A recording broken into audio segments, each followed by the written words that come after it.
chat.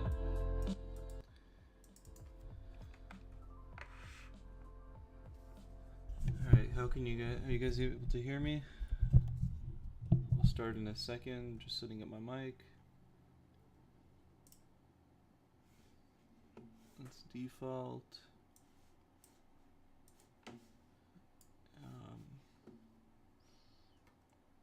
Got a lot of stuff to go over today, a lot of things to do, and I decided why not stream, hang out with chat, and get shit done at the same time. And chat, you guys should be getting shit done at the same time as me. We all work together, force each other to get shit done. I got a list here of like, let's see, 10 things about, and I've done like 2 or 3 of them. I did this one. Alright. This is gonna be a long stream. If you guys are hopping into the stream once I'm done, like in the next week or whatever, if this stream is like 4 hours long, then I probably got my shit done. Otherwise, I probably would have to leave. But first thing is to edit a thumbnail for yesterday's stream. Then I gotta edit a thumbnail for today's stream. And then I'm gonna start planning a storyline for 2 movies I'm working on. I sold my camera, and it's a little clickbait, but I bought another one. It was a little cheaper than the one I had, so I was able to like straight trade it, which was nice. But yeah, it's just a very fortunate situation that I'm in right now, that I was able to get some more equipment and hopefully bring up my production quality a lot and make some serious videos and go all in, you know. This monitor is not straight.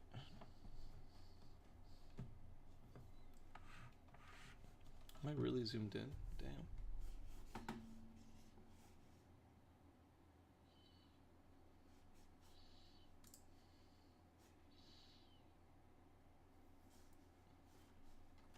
What's up with all you guys?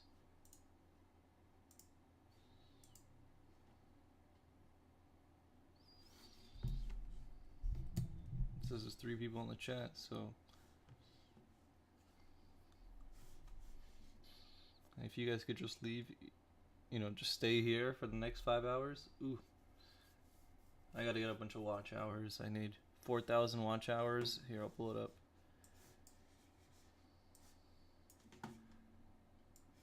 I need 4,000 watch hours and 1,000 subs. I have 228 subs and 231 hours. So to get hours, you stream. What's up, Chaim? Today is not the most interesting stream, but I was thinking, I had this idea. So I was just explaining, I don't know when you came in, Chaim, but I need watch hours on YouTube to be able to monetize it. I need 4,000 watch hours and 231, and I have 231. And I work all day anyways, and I work from home, and most of the stuff I work on I can share with the public. So I think just until I get my new equipment, I'm just going to stream every day, all day while I work. And then people who want to work too, they can hop in here and they can like listen, I guess, or something. But if I can get like, let's say 10 people in here to watch for 10 hours, that's 100 watch hours. And if I do that for 40 days, I'm good.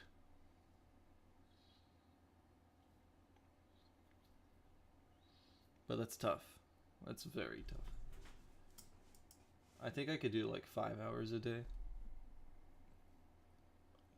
No, I could do more. I've done more. I think the longest stream I've done was like 8 hours on Twitch, which was a draining one, because you're talking the whole time, because people can't talk back, so you got to keep it interesting, you got to keep talking, and 8 hours later your voice is gone. It was fun. Oh, Chaim, you know how we talked about, I don't know if you're still here, we talked about how you need for your music to make like pictures that look really cool.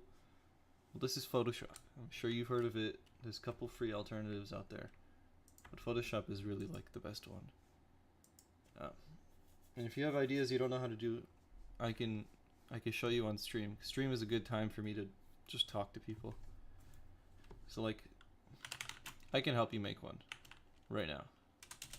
We're gonna go to Google. I don't know if you're still here. I'm hoping you're here.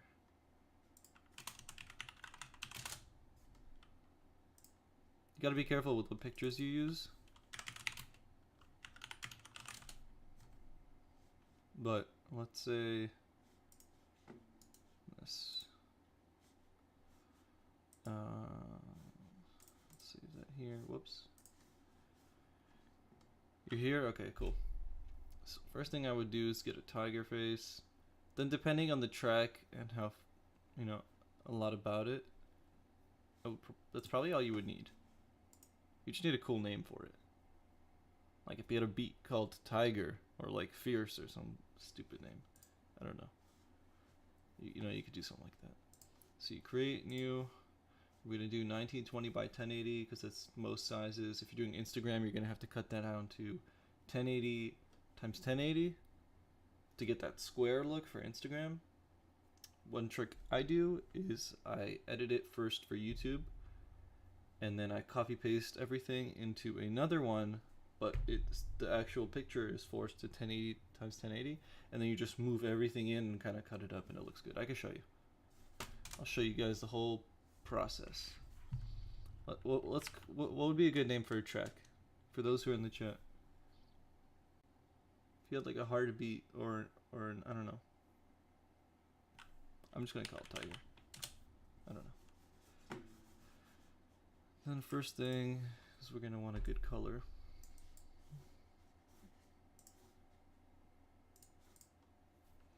Probably gonna want to make a layer for that. Alright, that's our background layer. And we're gonna go and grab our tiger. Damn, we're gonna have to cut out the background. There's a content aware fill, I think it's called, in Photoshop. I don't know how to use it. Let's see. White background in Photoshop.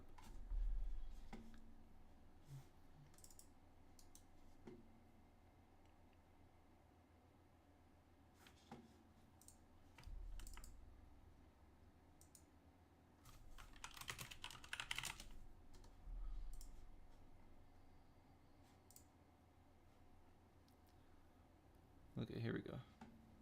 Double click on your background layer in the palette.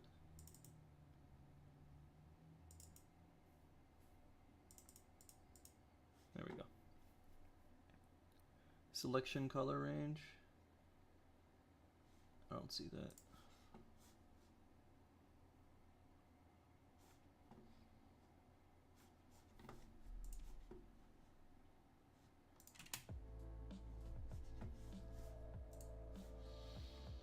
Alright, give me a second, I want to figure this out.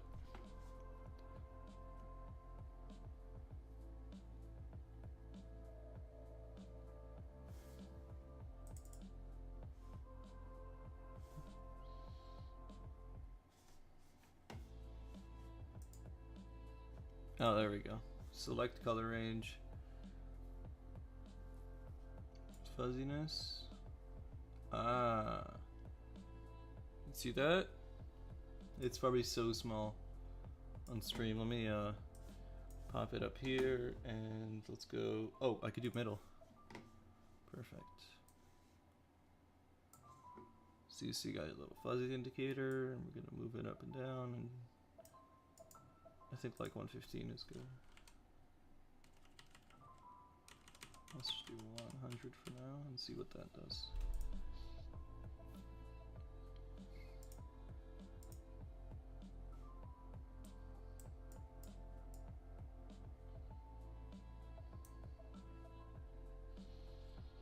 Bring up the fuzziness around 90. Alright, that's perfect. Click OK, hit delete, and then you go. Okay, okay, delete. Oh god, it's not rasterized.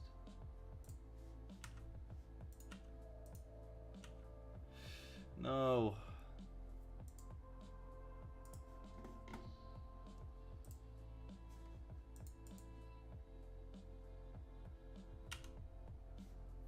have to redo that. Grab the tiger, throw it in to your composition. I mean, not composition, that's After Effects.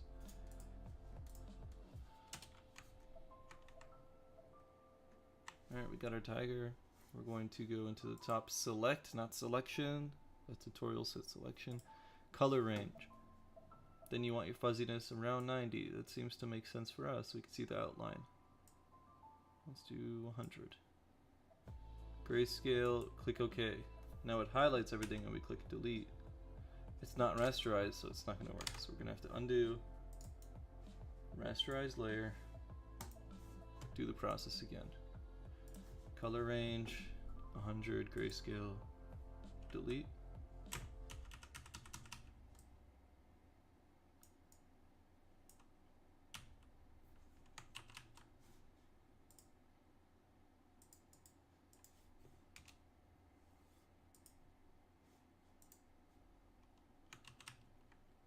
So I think what actually happened is it removes like a thin outline. There's no chance you guys could see this on the stream, but it's not what I'm looking for. Maybe I did it wrong. Oh, I missed a step. Alright, back to the start. Color range, 100, grayscale. Click the white area of the picture.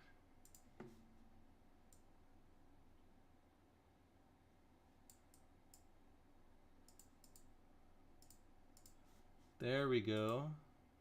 Now delete. Ah, there we go. I always clicked on the wrong part. Alright, so we got our tiger. Resize him a little bit. I'm thinking like this. Right? Now we could do a bunch of things from here. Like we can throw this into After Effects and we can make like an animation and have it loop over and over and over in your video, which is what I would do if I was you, Chaim. But I think for now, for you to focus more on your music and less on this, I think just a cool picture like this, and we're gonna do a couple of other things. We're going to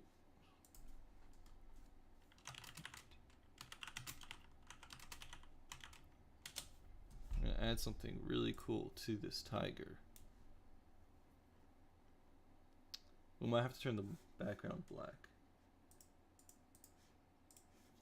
Let's see. So that's just an option. But for now, we'll do this. Okay.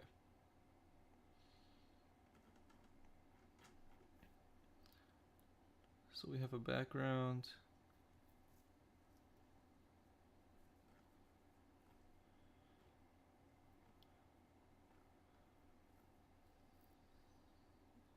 Okay, so we need to go into our effects while clicking on the tiger. Bevel and emboss. And then we got a list of settings here. Style, pillow, emboss. Okay. Technique smooth. Depth 250%.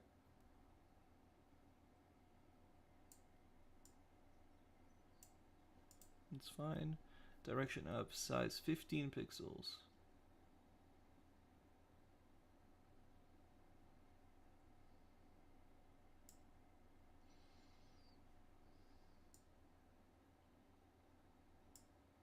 See what that did? Still a lot more you could do. I don't want to go too deep into it because I have no clue what I'm doing. I am by no means a Photoshop expert, but I can read tutorials and make it happen.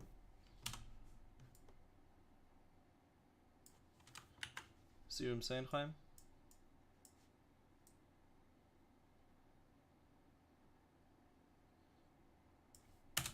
And there you go, that's your fierce tiger background. I could see this on like a YouTube page. It would be like this small. I'd click. I would click on that. I don't know if you want to add text to it, that's the thing. It would look cool with text, but it would also look really bad. I would probably put your like signature on the bottom, so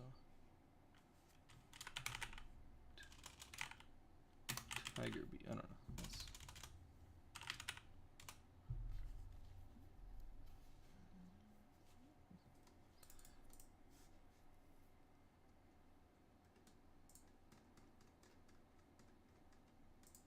Oh, wait, I chose the wrong thing.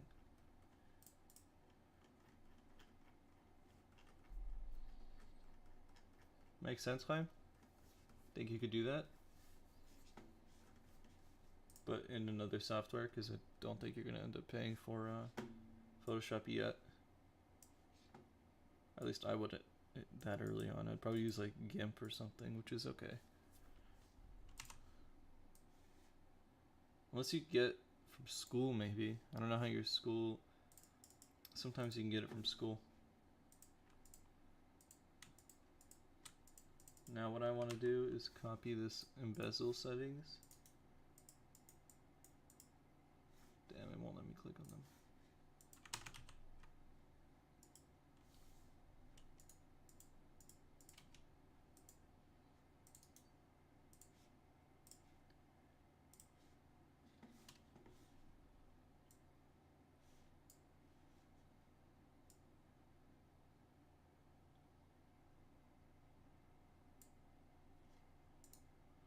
So yeah, I guess that would look cool.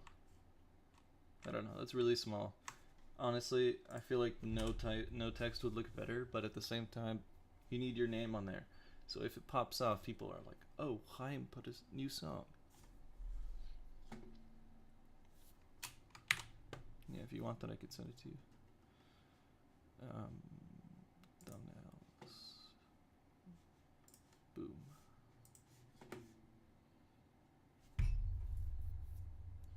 Alright, so now I need to do 2 more of those. We need to go grind stream. I think we're on like number 6. Oh crap.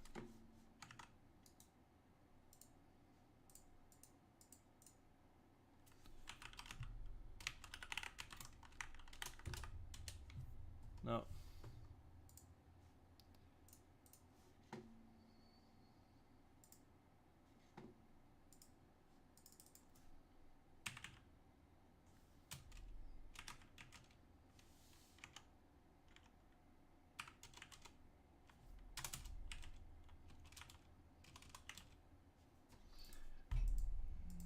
Do that.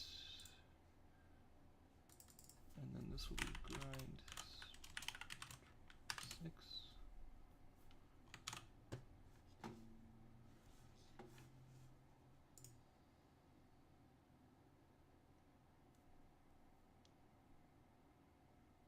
The what? You short the word the. Oh, thanks. No problem. You gotta go. It's all good. I'll see you soon. Oh yeah, it's early for you. Probably going to school or something now.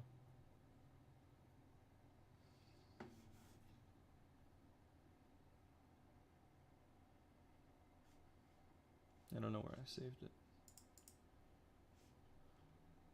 I saved it here. Okay. Question is, where did I save this one?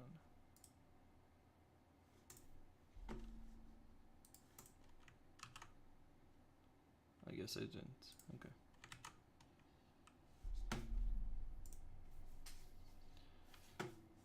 Let's put on the epidemic sounds.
Damn, you gotta like... What do you do? Do you just remove piece by piece? Oh, I can make that look so cool if it works.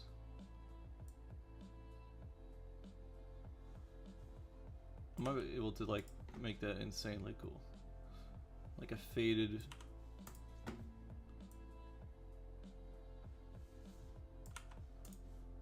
Like a half face, half code. But like it's not evenly faded, so it looks really cool.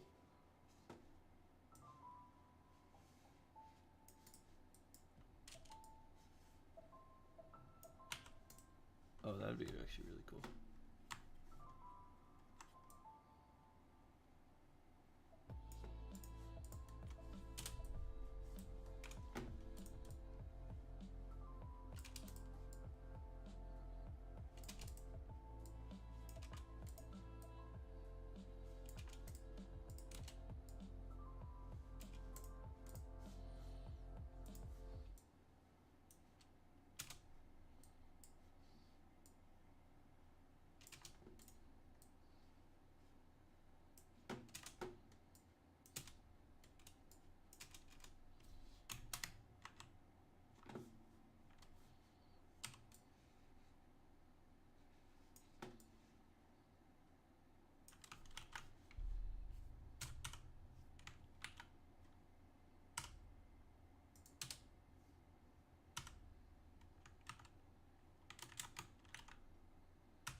That's so weird.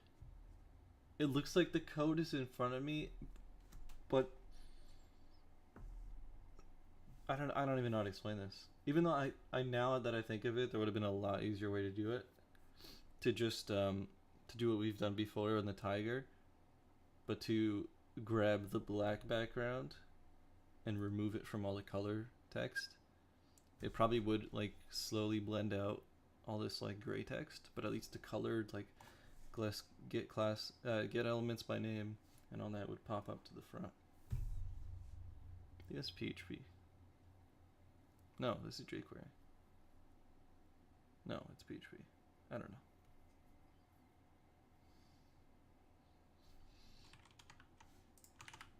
Either way, this will be a cool background, just like semi-fade. And we gotta zoom in on here. Super cringe, but gotta do it.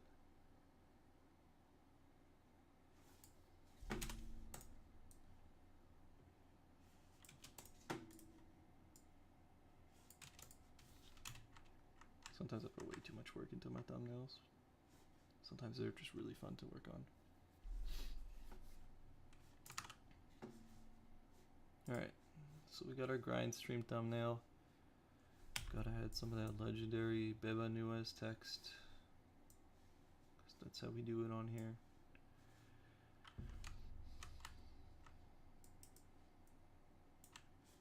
Like always.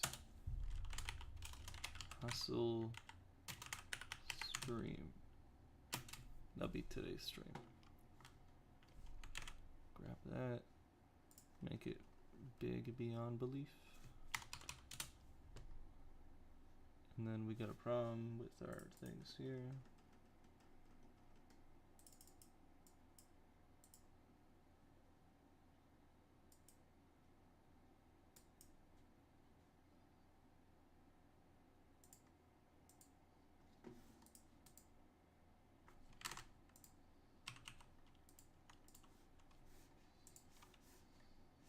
It's weird.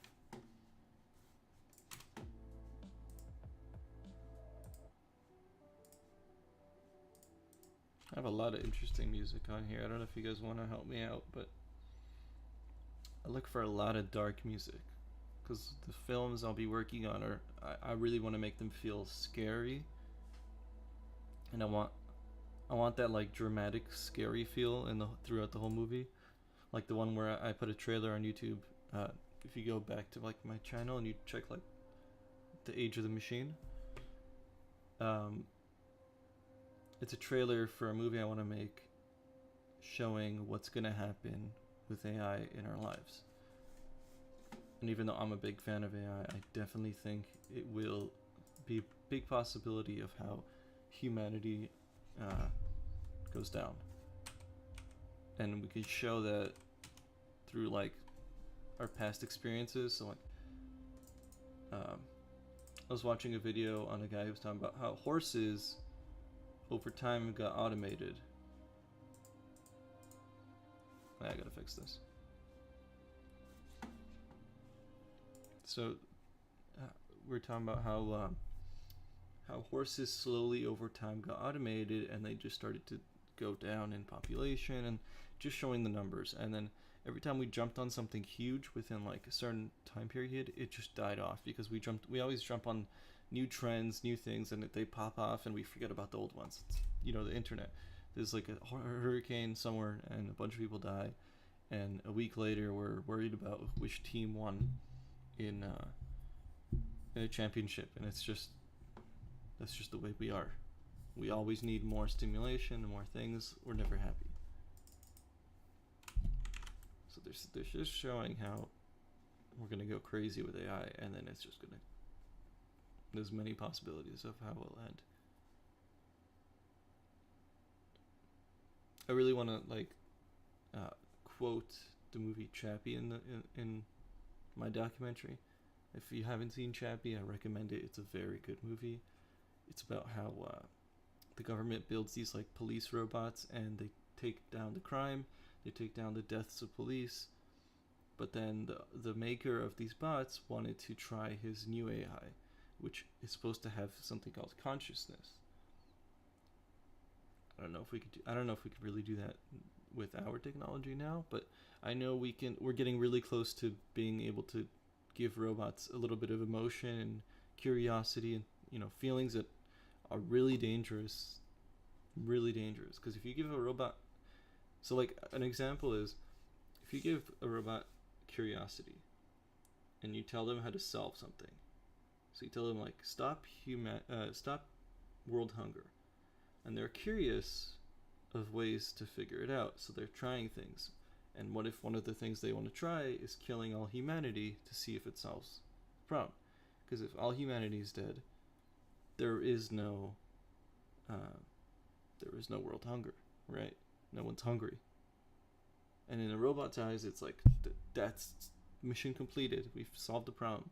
But in a human, it's unmoral and all these things. So it's a really interesting problem, I would call it.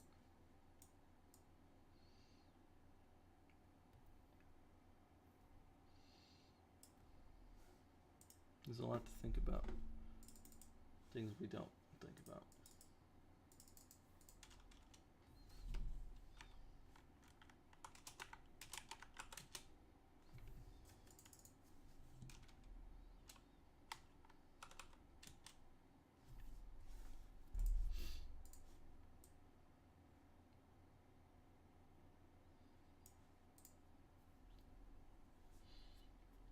What do you guys think about that?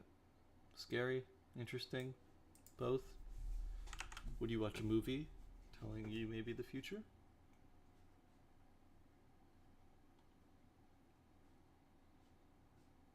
Restream dials.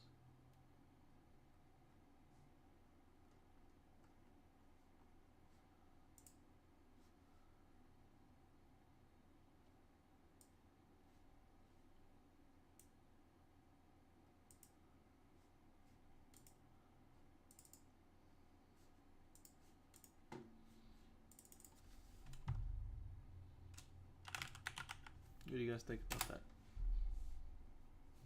Is the world gonna get taken over by robots? Are we doomed? Are we gonna solve a bunch of problems? Are we... yeah, I mean, there's just so many things that can happen. I think first thing we're gonna do is solve problems, which will then turn into bigger problems, because there's, with AI, a lot of people have control of, like, you have a computer and you can download Python library, and you can make some machine learning, and you get some robotics and connect the two, and there you go, you got yourself an artificial intelligence bot. I'm not saying it's going to be amazing, probably be shit, but the idea that anyone really can do it if they have the knowledge. They don't need millions of dollars in funding. I mean, you do, but you don't. Like, there's people doing it out of their homes. I saw a video of a guy who built a drone for cheap, wrote the software for it, and it flew. It was flying itself. An older guy, probably retired, just having fun. I'm sure it took him time, but that's still insane. He did it with an Arduino and everything, just out of his home, out of his office, just on his work desk. So, what's the possibilities when we, like, one thing I want to talk about in the movie that I'm going to say only on stream, and if you don't watch the stream, you'll never know about it, is I want to take a drone and fly it around a bit and explain how it's commercial software, commercial, little commercial aircraft. And now what if I put a gun on it? So I take something that's commercial and I put something dangerous onto it, and now you got a drone with a gun on it. Now obviously the recoil will probably throw the drone 10 feet back because it weighs nothing, but that's also something to think about.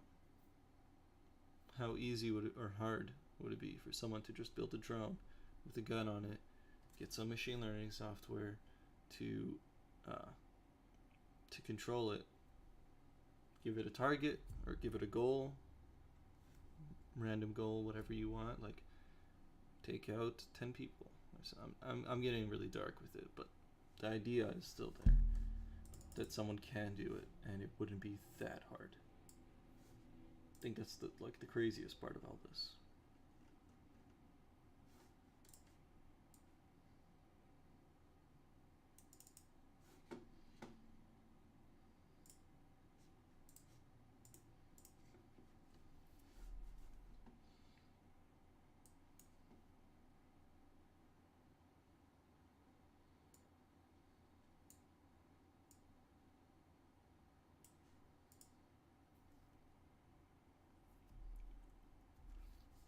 It's a lot to think about. A lot to think about.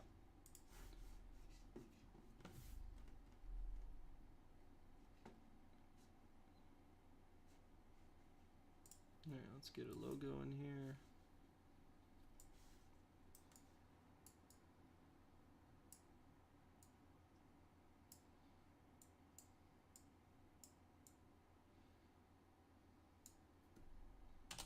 Boom. Pop in a logo. Seems like our stream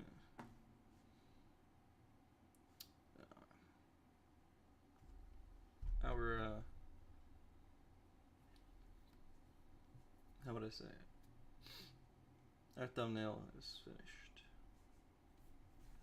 I think I might just be quiet until people get in chat, because there's 2 viewers but no one's talking. Might just be bots.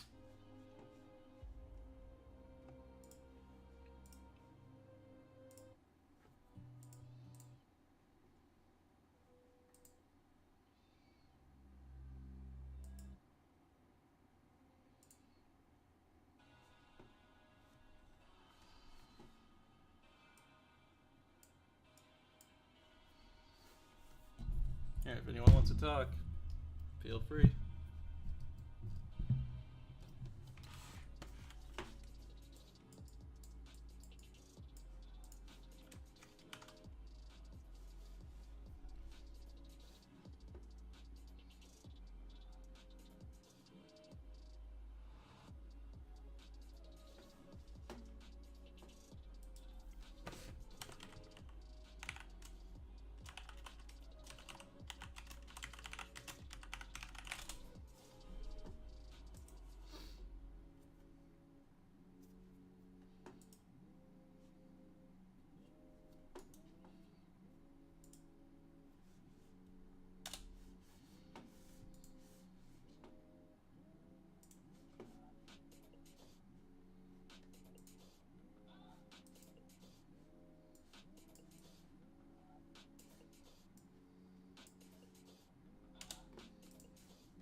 That's not really gonna work.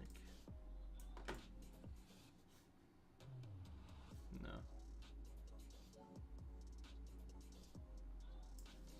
Unless I get a tool to go over the whole thing.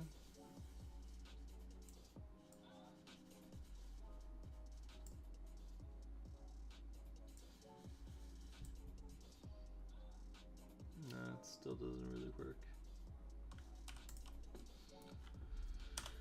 Time to delete.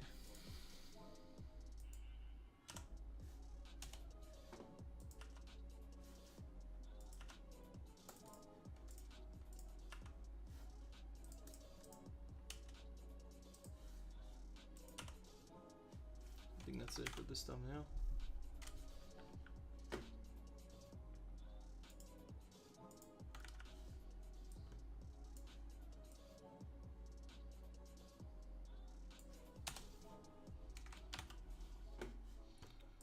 Alright, let's export as PNG.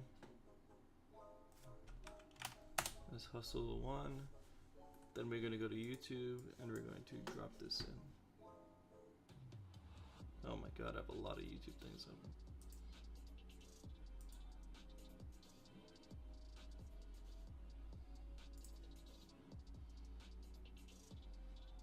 Okay.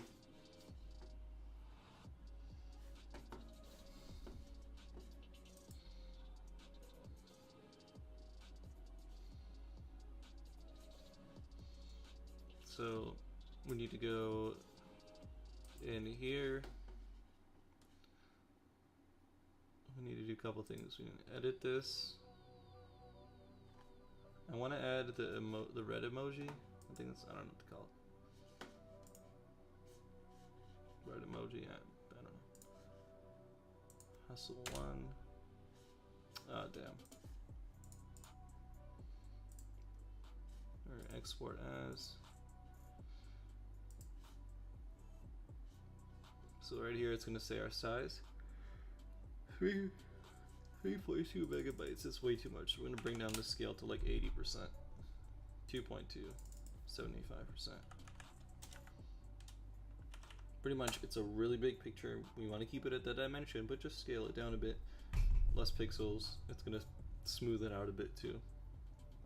But now if we try to export it, so if we export this and try to put it back on this next to this original one, you would see it smoothed out and it's a bit more robotic. Like, it wouldn't look as good. But when it's in a thumbnail format and it's really small on YouTube, crappy edits will look amazing sometimes. Sometimes those 2-minute edits will look the best. It's the weirdest. It's the weirdest thing.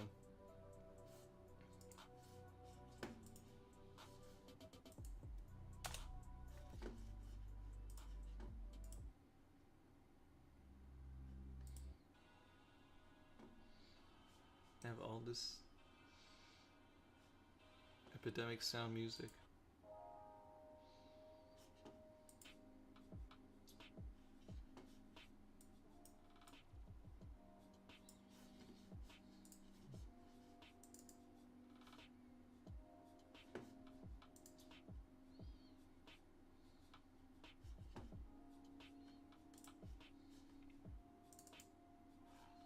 There we go. Save it. Give it a minute or two. Open YouTube. So right now it's not on, but we'll give it a minute or two. That stream still killed it. 70 views for a stream, or 71, whatever it is. It seems like a lot of views for a stream. Look at my previous ones. No, none of them did that well. 22, 56. That was a big one. Tom's video did pretty well. Prize reviews did meh, but I don't want to do those anymore. I want to change it up a bit. I mean, I'll do more, but not weekly. Maybe monthly. It's been a month, so I probably should do one soon. I have a couple projects saved up. Yeah, I'm definitely going to start doing more editing videos, and for those who aren't interested in that, I understand. I will do both programming and editing. Don't worry, you're going to get your good stuff. It's just, I need to learn better edits, and by doing that, you know, you learn, you teach, you share knowledge and you get back, and I'll do that through editing videos, so I get to post content on YouTube, which is what I need to do long term. But long term, that's the most important thing to me right now, is to get content out there consistently. But at the same time, I want to learn, and I want to get really good at editing, and I want to do some like crazy stuff. Like, if you guys want to see crazy stuff, Zebra Zone. I just fell upon him a couple days ago. Josh showed him to me. And he has some genuinely insane edits. Like, I would love to get a certain amount of his edits, but more consistent, because he's not consistent at all. If you look at his channel, he's posting like every month or something. 1 week ago, 2 months ago, 5 months ago, 6 months ago, 7. So he has crazy views, or he has pretty good views. He's got low subscribers, I would say, in today's YouTube world. The problem is he's just not consistent. Just watch this. Let's let the ad roll.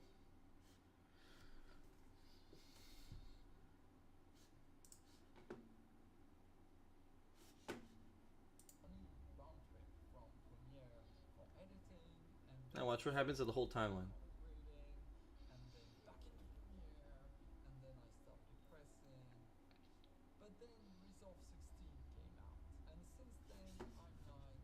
That's it. I don't need Premiere anymore. I'm not coming back. This probably took him hours just for that. So what's the matter with Premiere? Well, it is a very good software, crazy. like all of the Adobe products. Let's watch it again. It's just that at Break some it down. point, editing So- and then on this funny. So this is first of all like Premiere insane for 3D stuff, editing, because and then none of this is real life objects. This is all Adobe Premiere. So you gotta like 3D, make something in 3D, and then everything has to be perfectly aligned to that. So I guess you could use a tracker. I'm not sure if you could do tracker on something you made. Probably, because there's technically no camera. It's all in 3D, like in the computer, in After Effects. And then everything is its own, like, every piece of the timeline spins around, and when the back of the clip shows, it's like this shiny neon that blinds your face. Like, watch this it. funny round trip from Premiere for editing, and then Resolve for color grading, and then back in Premiere, and then I stopped depressing. But then Resolve 16 came out. Here, watch and this. Since then, Every piece of the timeline, every clip at the bottom is going to spin around, and every time one shows the back, you're gonna have like this neon lining in your face. like, that's it. I don't need Premiere anymore. I'm not coming back. Alright, you're ready. See that? This one right here? And these giant ones, and everything is like just perfect. And the sounds are amazing too. So what's the matter with Premiere? And then he's got this really cool like aperture transition. As you go through it, just expands. So what's the matter with Premiere? Well, It's it is a insane. very good software, like all of the Adobe products. Definitely, he's gonna blow up. He's already blown up like 1,000 subs in 2 days. But he's not gonna stop. No way. He's just gonna get bigger and bigger and bigger.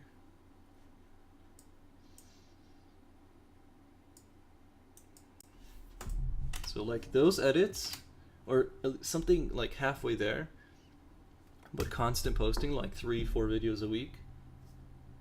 That's pretty insane.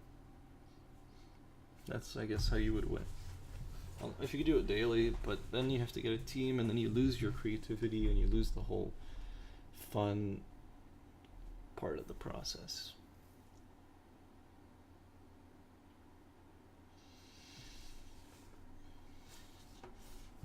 Okay, so let's confirm that thumbnail has been uploaded. Not yet. That's interesting, why not?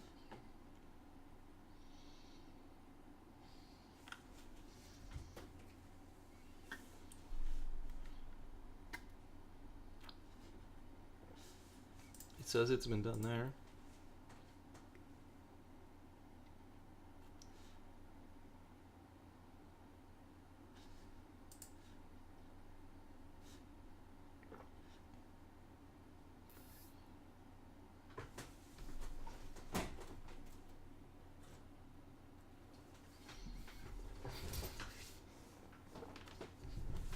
That's really weird. If anyone who's watching the stream right now or is watching it in the future and can comment in chat, let me know if you're interested in seeing something like creating a movie with the phone. So proving that you don't need $20,000 worth of equipment to film a movie. Yeah, you need it if you want to go like Netflix production, whatever, but you're gonna need way more actually if you want Netflix production. But if you like just taking a phone, expensive phone, but like a phone, and filming with it, filming like an actual like movie, like a 2-minute short film. Let's say I get an actor and I go outside and I film them with the phone, and I show you guys that it's very possible with some good editing, some good color correction and everything to use a phone and film something really high quality and crazy.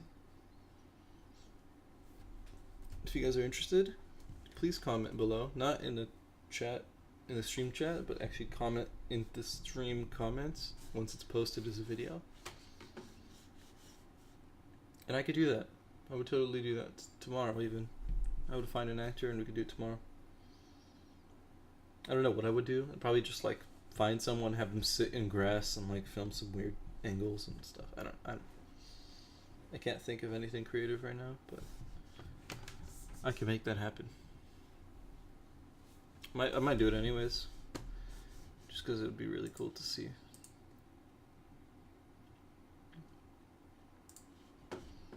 Alright, so thumbnail isn't going through. Let's re-upload another one.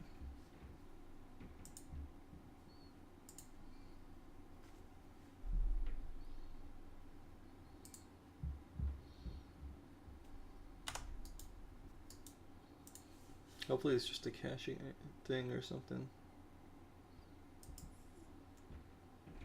That's weird. Hopefully it fixes itself. Let's make a quick second thumbnail and then we can start working on the actual important stuff. Damn, why is it not keeping my custom set?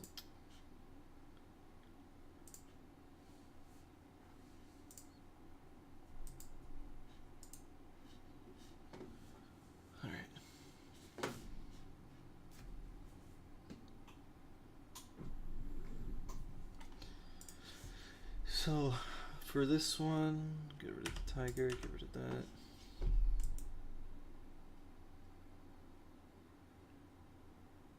This one was sold my camera, right?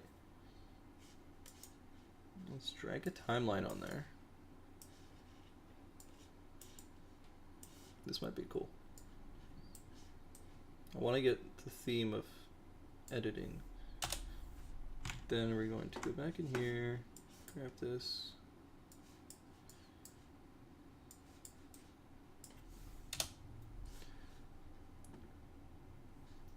Then we're gonna do this new thing we learned today, color range. Grab the whites, give it about a 90%, grayscale, and delete. We can't do that because of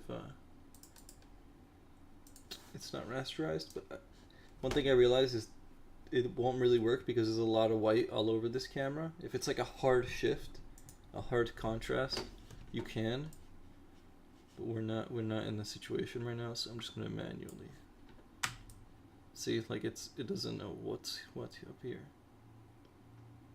It's smart, but not enough. We give it a couple of years, and not even years, give it like little bit of time and it's gonna get really fucking smart.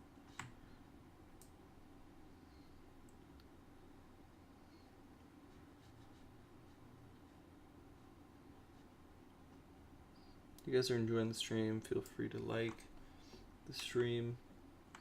if you enjoy the content, there's plenty more. I've been doing this now for a couple months and starting to rack up some good footage and getting rid of the bad footage that's out there. If you want to see more, you want to get notified when I stream or when I do whatever, you can click the subscribe button, and right next to it there's a bell, and that bell lets you know whenever I stream, whenever I do anything. I'm going to be coming out with more movies and bigger production stuff and less small, like, hey guys, today we're doing this kind of stuff. I want to change it up a bit, make it more serious.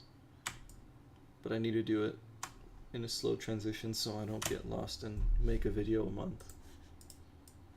I still need to be consistent, which I'm not. But now I'm gonna take it a little bit more seriously, because there's a lot more on the line now.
Let's see if we can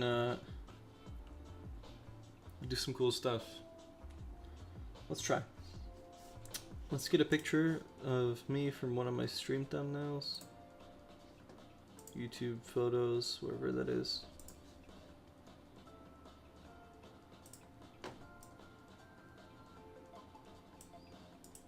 Alright, so we got a couple pictures here.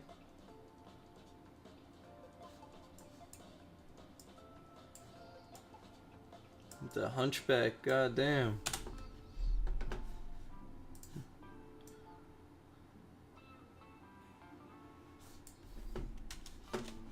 I hate having to rasterize every time. I wish it was just a shortcut. I probably can turn it into a shortcut. I have to look into that.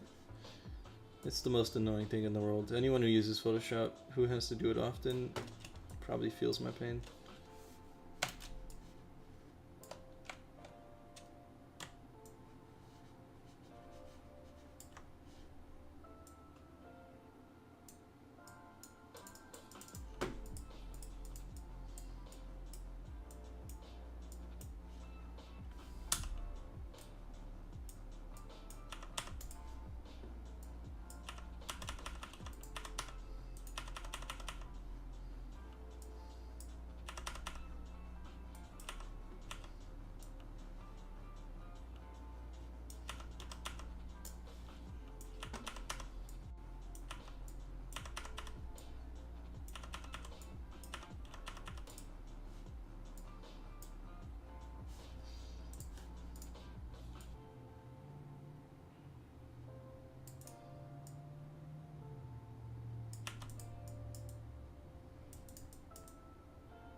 There's gotta be a better way to do this.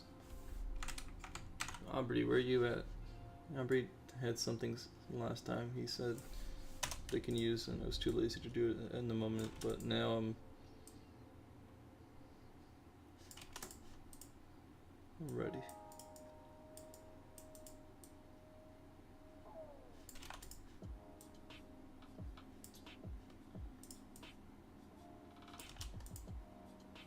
That looks so dumb.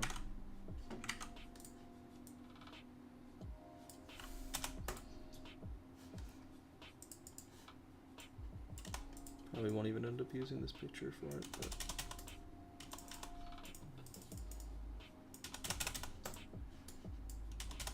alright, let's give it a try.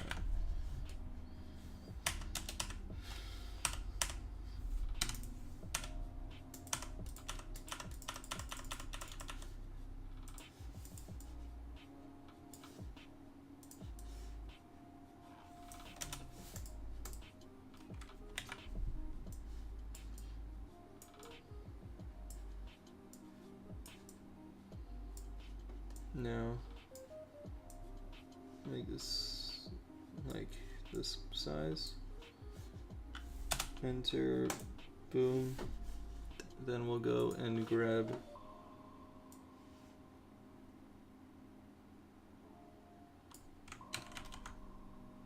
what the hell? Drag that on top. Whoops. Drag that on top. I like it. I like it. Repeat the process. Take out my face. Move that a pixel over.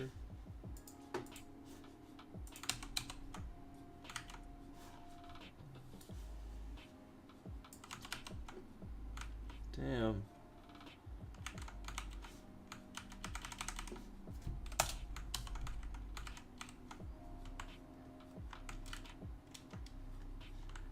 I'm just trying to make this work. God damn. Damn, chat is dead today. Probably because everyone's working and doing stuff. Still gotta get work done. Alright. Fancy command. There we go. Drag it to the top. And there we go.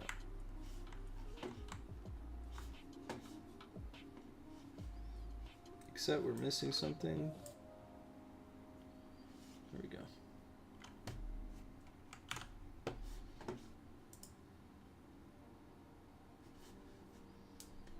I need to get something like a logo when I'm streaming. Like streaming logo. Maybe like a live? Like a thing that says live?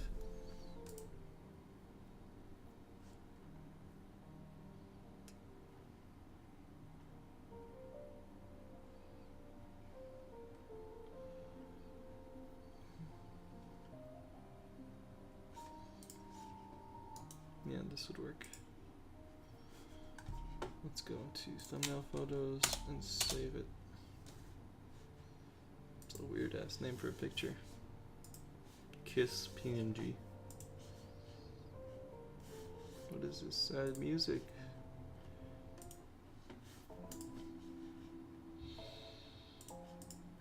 This is tedious work you gotta do for content. Oh, it wasn't actually a oh, that's so annoying.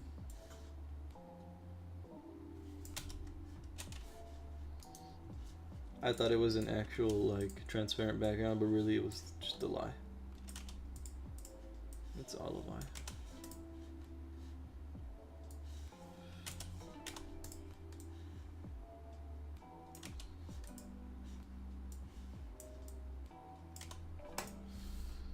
I gotta get up close and personal.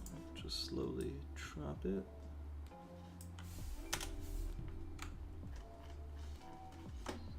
Slowly just chop it, and then if we zoom out a little, give it a nice little haircut, just chop off the top. Boom. Same thing here, chop a little off the top. Get a little toolio here, and just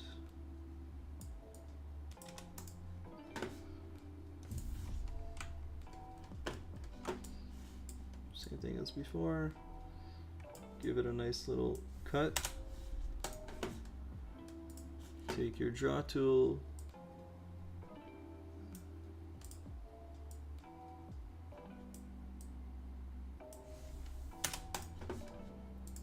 Honestly, it really doesn't have to be perfect. It's nice if you can get it, if you could do it well. I can't, but no one will be able to know.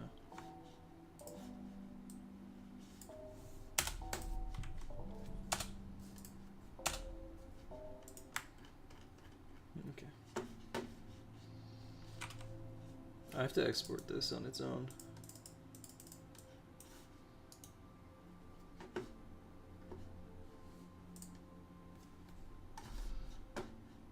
Thumbnail photos.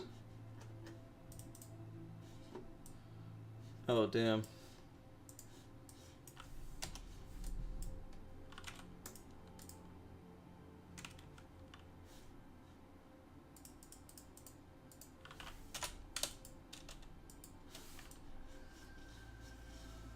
Alright, we're clear.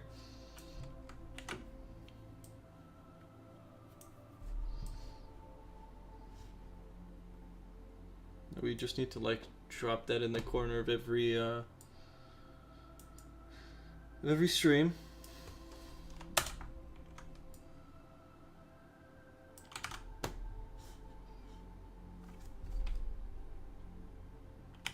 Edit stream, or no, work stream, hustle stream.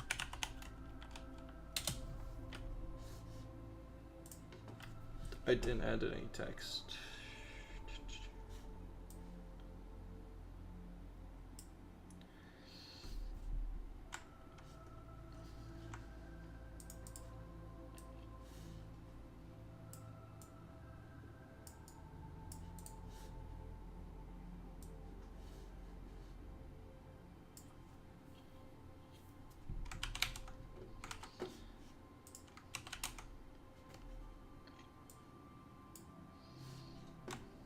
See that? Looking good. Might be a mess. I don't know if it'll do well or not. We'll see. We'll be able to compare it to the yesterday's stream and see how and then see if I can get into like the 50 to 100 range of views on a stream, which is a shit ton if you think about it. Like for me, I started like 3 months ago and I was getting like 10 people, which seemed like a lot. If you fill up a room with 10 people, you're like, that's a lot of people in one room. And then you think about it, like people are getting millions of views. Like just I don't know, I can't even explain it. If you haven't, have you guys ever been to like a sports arena or anything that could fit like 20,000 people, and that was like probably the most people you've ever seen in your life? Now imagine someone who's getting 100,000 viewers live. They're filling up 5 of those arenas. And then think about, you ever see like those NASCAR stadiums? I think they hold like 50K, maybe more. I don't know. How many people in a NASCAR stadium? I don't know if that's what it's called. NASCAR track, I guess. The Las Vegas Motor Speedway can hold 142,000 people. Now, imagine if you're getting 2 million views per video. Have you ever seen what these places look like? Las Vegas. Okay, there we go. That's a perfect picture. Now imagine you're some big YouTuber and you're able to fill that times, let's say 10, or no, let's say between 5 to 10 times every day. Now that's a big number. Now you do get repeated views, and I'm sure there's YouTube bots out there and things like that, but even if you could get 100,000 views a video and fill up near that size, that's just a crazy amount. So when you have like 100 people, just realize how many people are actually watching your stuff. I know it's not the most important thing, but to me that's like just mind-blowing. My goddamn thumbnail didn't upload.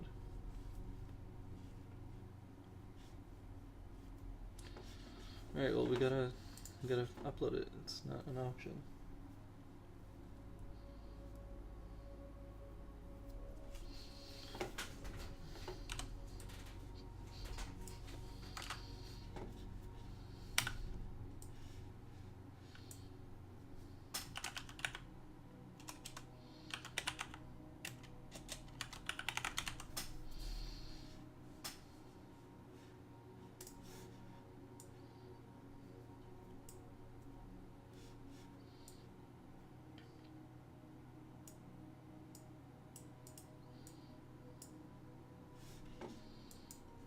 I think if I make the camera smaller, damn.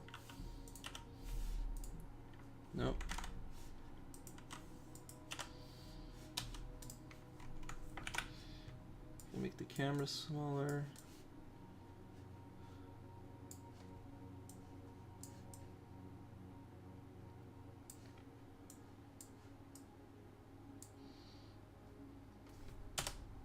It's a very busy picture. I don't know if I like it, but I need to just like try it out, see how it does, and move on. I will be adding a not that little baby drop shadow onto everything, especially the text. Oh, that actually looks a lot better with the drop shadows. Wow, that really cleaned it up. Now you're getting a bit of depth of field sense of like, yeah, it looks really cool. Only problem, sadly, layer 3, you will not be able to do that anymore. Yeah, that looks cool.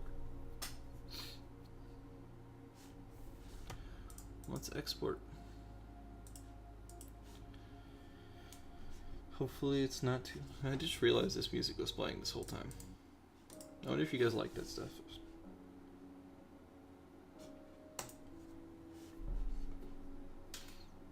So that's Hustle 2.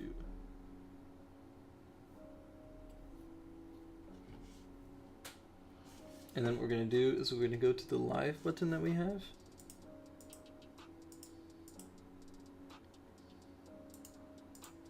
We're going to take it, we're going to copy it, we're going to jump into this one right here, we're going to paste it.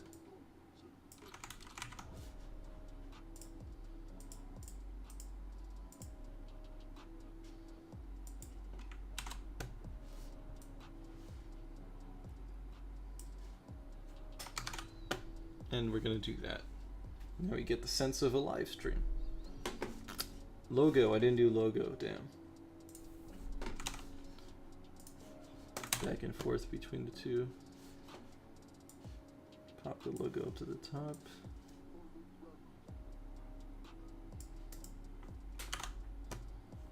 Now, file, export is quick PNG. We know that one is going to be good. Please replace.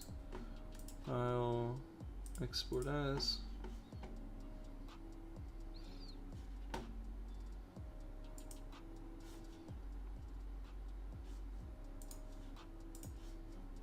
Please replace. Perfect. I'm not going to close Photoshop yet, but I'm going to open up this right here, and we're going to need to edit these two. Editing my first movie. So that's yesterday's stream.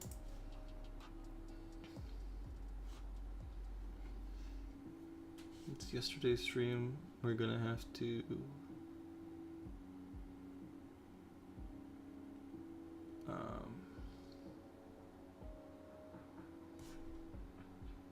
wait, what?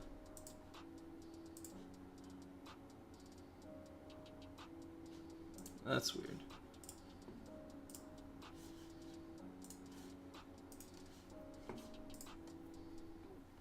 Let's see if that fixed the problem. This is today's now stream. We're gonna pop in to the settings. We're gonna upload our thumbnail that we just made. Click save.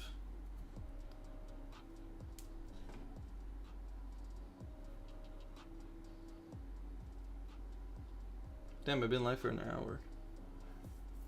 Didn't get much done in an hour, that's not good.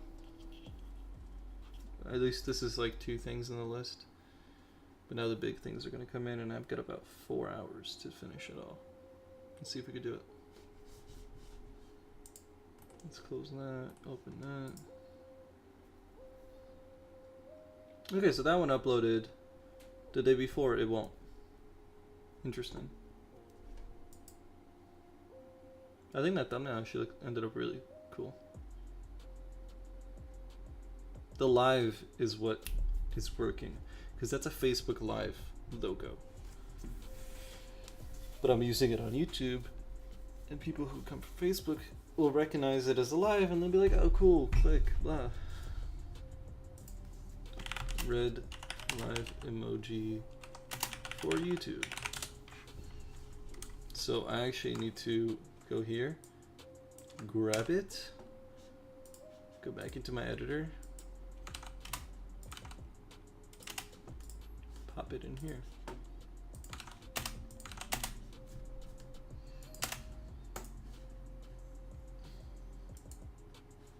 And then if we refresh, boom, red dots, brain associates with live. This is great. What the reviews are? Damn.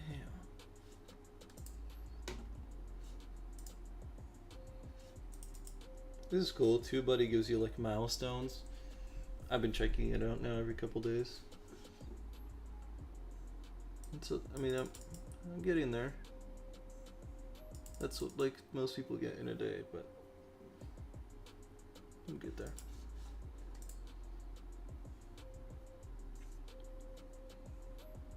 Okay, I guess the thumbnail for that will not update. Maybe it's for me. Let's go on the phone.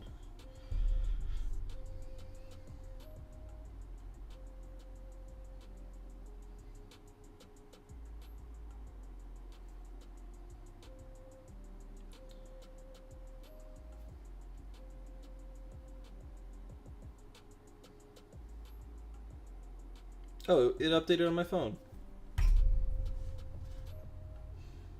See the first one and the second one? First one, this is the one we just did, and that's the other one. Let's see if I can get closer. Not bad, you guys can actually see it. Okay, so that looks good.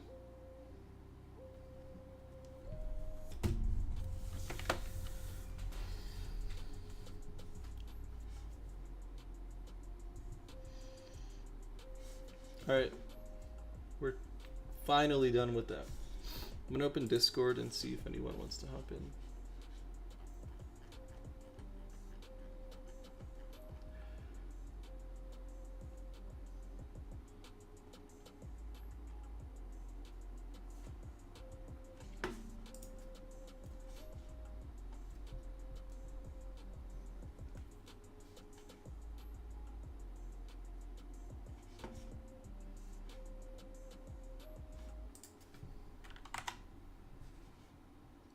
Oh, what's up, Aubrey?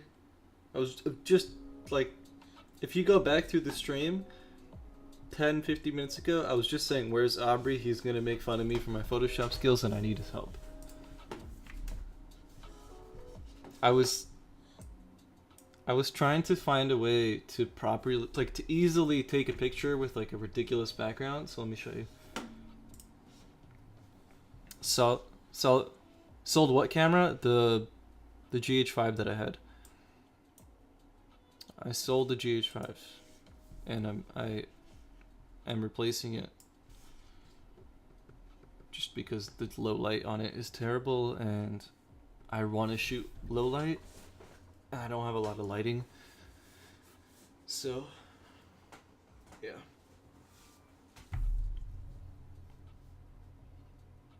I was able to actually sell it for a really good deal, so when I bought the new camera, I didn't like have to spend any more money. So it's as if I just traded, you know?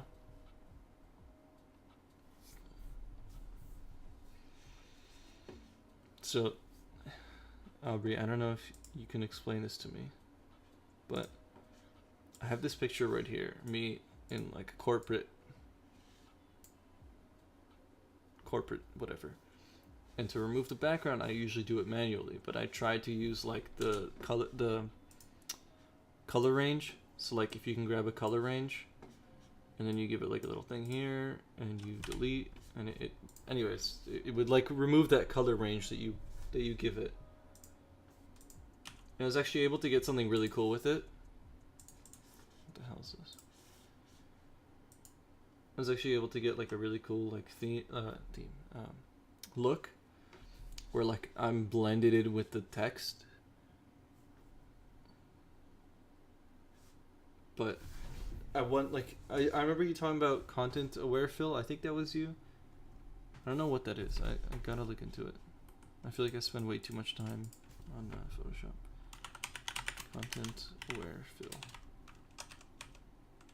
Wait, that's After Effects? Photoshop. Nice, yeah, they hold value. They do. But also it was just like It was new. It was a new camera. I used it for like 2 months, 3 months. And the guy who bought it had a GH4 and he wanted to upgrade to GH5 because GH4 will record 4K but at 25 frames a second, where GH5 will record 4K at 60 and ridiculous slow-mo and a bunch of really crazy stuff.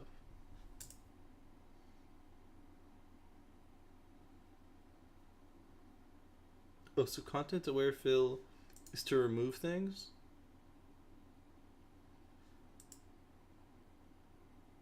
It like clones?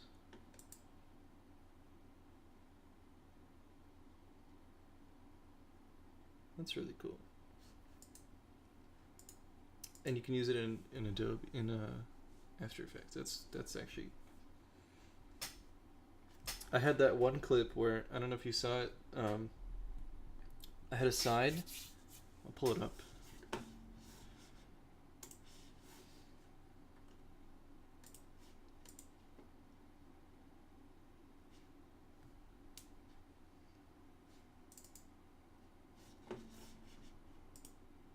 No, that's not it.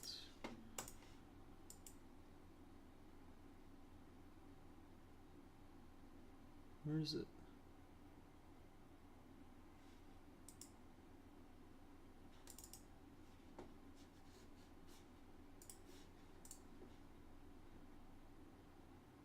So I guess I only have like the first step.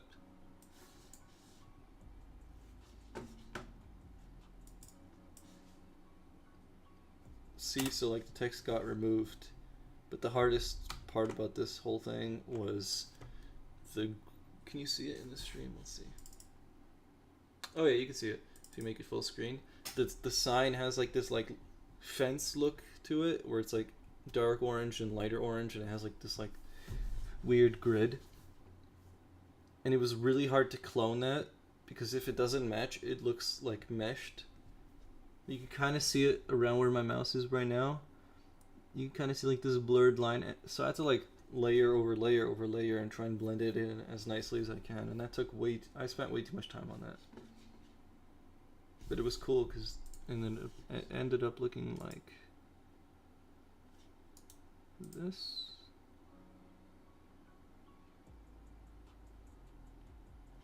And the text suddenly disappeared. Very satisfying, I think.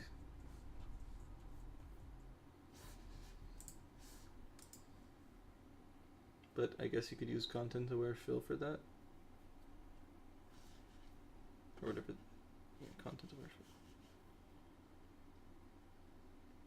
Here it's showing examples of like a video or a picture of like a chicken. And there's another one in the background, and they wanted to remove the one in the background, so they just highlighted over it. I work right now, so I don't know how much I can help at the moment. Yeah, I saw that in the video. I liked it a lot. Thank you. It's all good. I'm not in a rush. I was just... I can Google it. It's not a big deal. Thanks for taking a moment while you're at work to check out my stream. I just spent the past hour making thumbnails. Made like 3 thumbnails. Very productive. Save it. I was trying to figure out how on my computer, see, so on my computer this hasn't updated. It still is like this default picture, but if I go on my phone, it's updated. The second one on the list, right there. So I don't know, but we're good. Currently trying to convert JS to TS. Oof. Just plain or like plain, or are you doing it with React or something?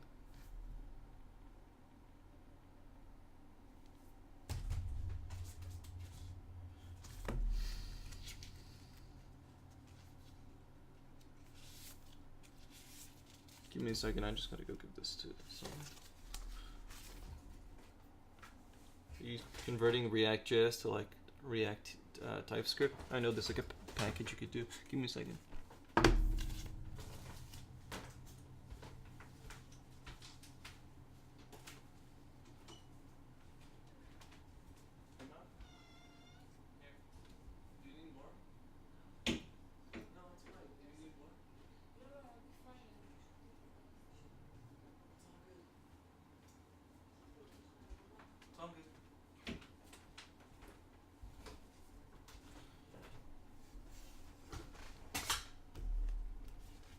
regular. Oh damn. TypeScript is fun. At first. At least that was my experience. It was fun, and then I realized it's a lot of work sometimes, and sometimes you just want to make a stupid app that no one cares about the code.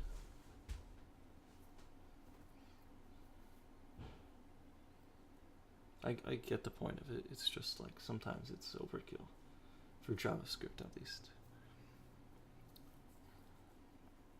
Like at that point, like it depends. If you're doing like browser stuff and you're using TypeScript, I get it. If you're using TypeScript on like the back end, at that point, might as well pick up like C# or something and just go with an actual statically typed language. The coolest thing about TypeScript is when you're writing it and then you compile it or transpile it. I don't transpile it into normal JavaScript, and you go into the JavaScript files and you see how like what it looks like, and then your mind gets blown. You're like, oh wow, I didn't know you could do this. And again, that was my experience.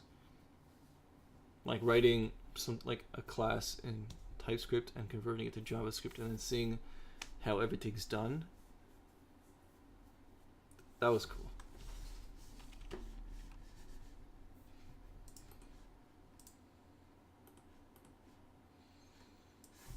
Alright, let's see. We got a couple things on a list that I gotta finish. Alright.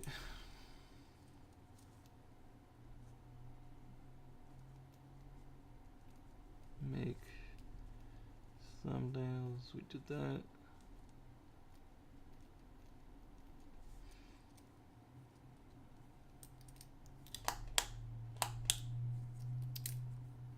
I got a couple interviews coming up for this movie I'm working on, so I gotta plan my questions on it. Maybe chat can help me out.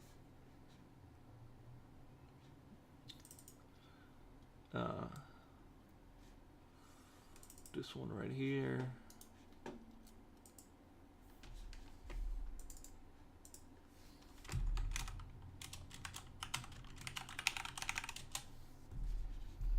Got a couple interviews coming up here. So we got the mom, we got the dad, we got a friend,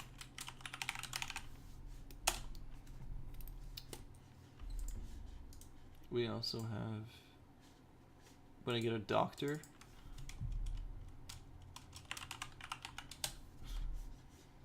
Get or a like athlete physician, is that the word? Physician. I don't even know how to spell it, to be honest.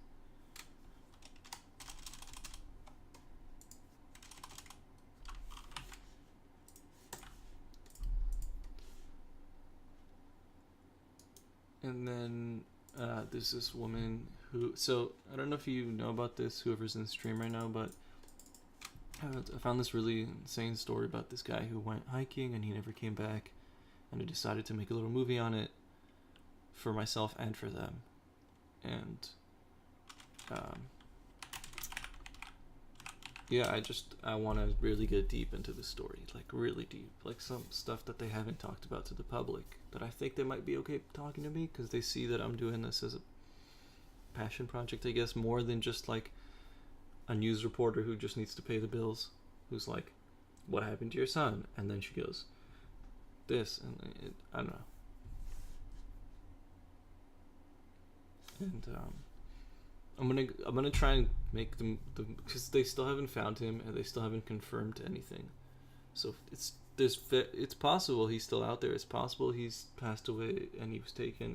There's so many possibilities, but we don't know yet, and they're not gonna stop till they find out, which totally understandable. It's their son. If there's a chance he's alive, they're gonna go all in. So I'm gonna be interviewing the parents separately. I want to interview a physician because there from what the task force that they paid to search for their son, the task force said that their son met up with two hikers and had breakfast with them, these two French hikers, and the French hikers said that he had altitude sickness and he was pretty off, but he still went alone on this giant hike. And I'm just trying to think of.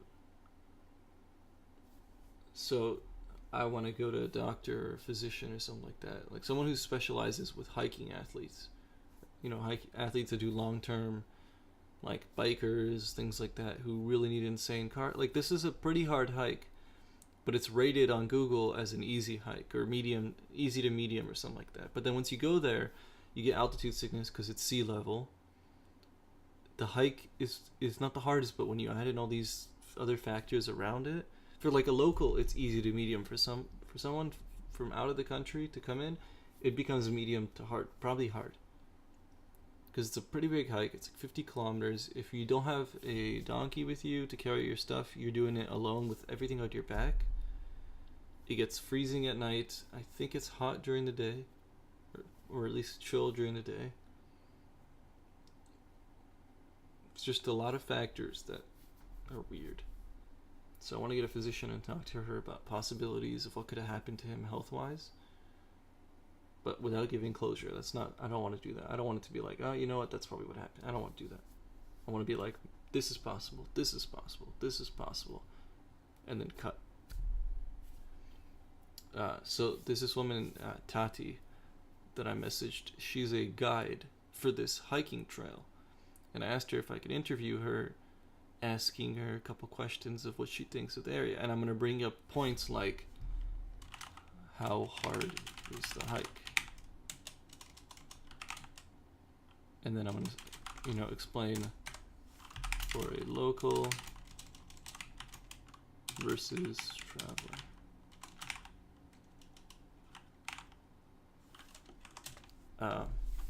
So there's a lot of questions, and I just have to think of them. What do you guys think? What would be some good questions from what I just explained to those who are in chat? I saw a couple of people joined, but they'll catch up. So this is interviewing a local guide on a hiking trail where someone disappeared, and we want to ask her a couple questions relating to possible outcomes of what could have happened to this person who disappeared. Yeah. How isolated is this hike from the cities surrounding it?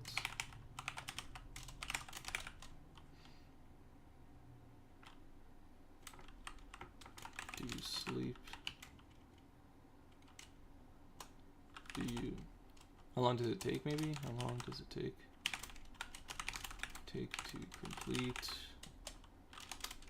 Have you hiked there with altitude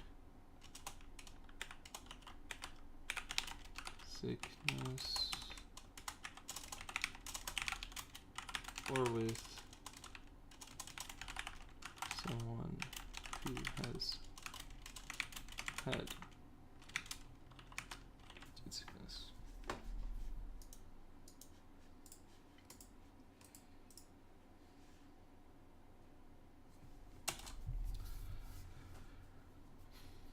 I'm trying to think what else can I ask. I need like a good 30 questions. I need a decent 30-minute to an hour interview, and then cut it down to 2 minutes. But the more, the better. And I don't think she has a problem with that.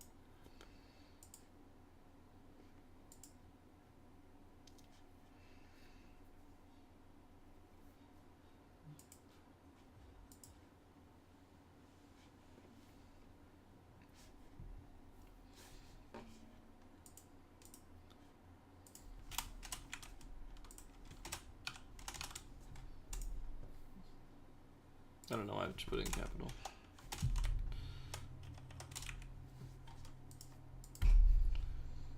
Alright, so let's think. If we're someone who's gone on this very hard trail, Oh, what are the temperatures like?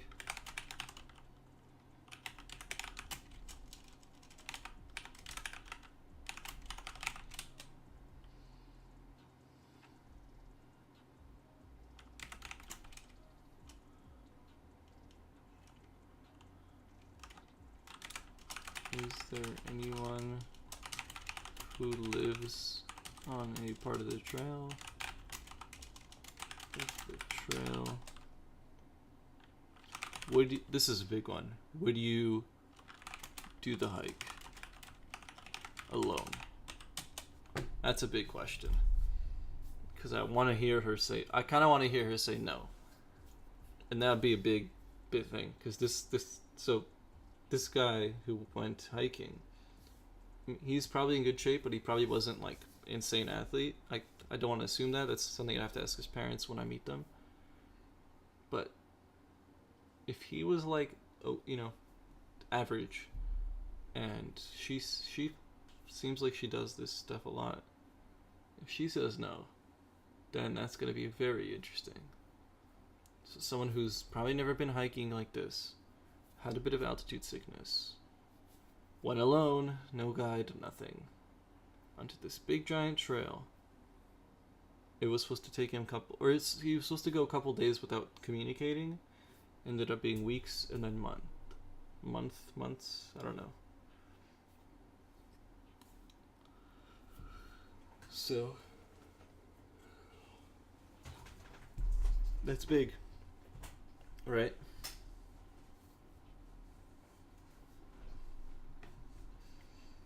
Got to think about that.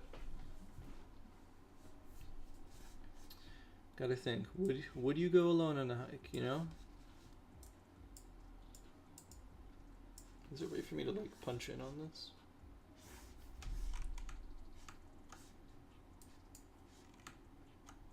Is that better for you guys in the stream? Alright, so what do you do that? That's way too bright.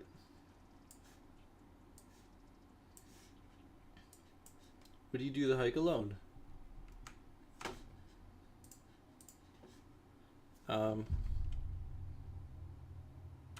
When you go there, do you have the donkey? Do you carry all the weight, or do you carry all the gear?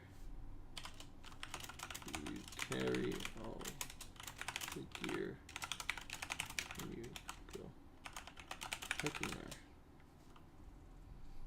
Right, so is she carrying all the weight? If she says no, that's going to be big.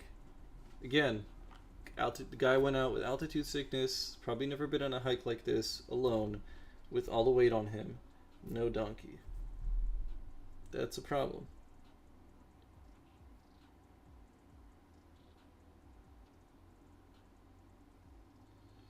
So, we gotta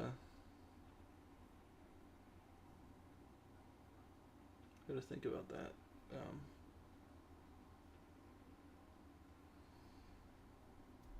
Something else.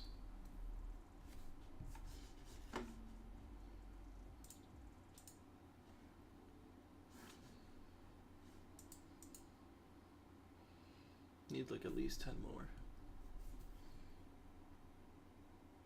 What would you guys ask someone who's been on a trail that someone disappeared on? What do you ask them? Like, what is it like?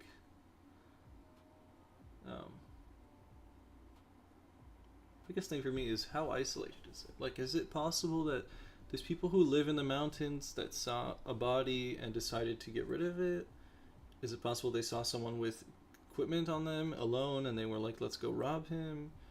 Is it possible they saw someone who's sick and tried to help him, but then he just didn't make it through and they got scared, so they got rid of him? They saw someone and they wanted to enslave him? There's so many possibilities of what could have happened, and it's terrifying, but we got to get down to the possibilities and get rid of all the stuff that isn't possible. Like, for now, there's been nothing found. So, there's nothing you can confirm. And that's the hardest part of this whole investigation.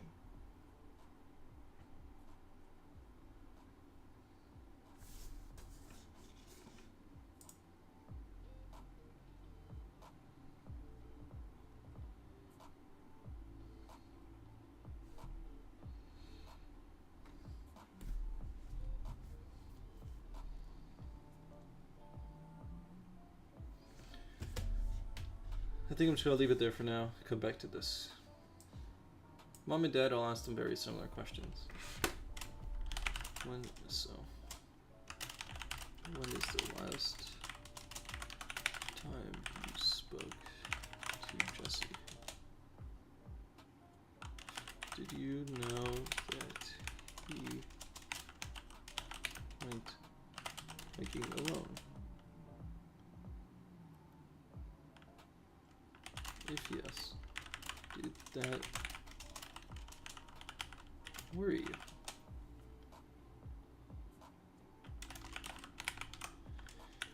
Understand that you're working with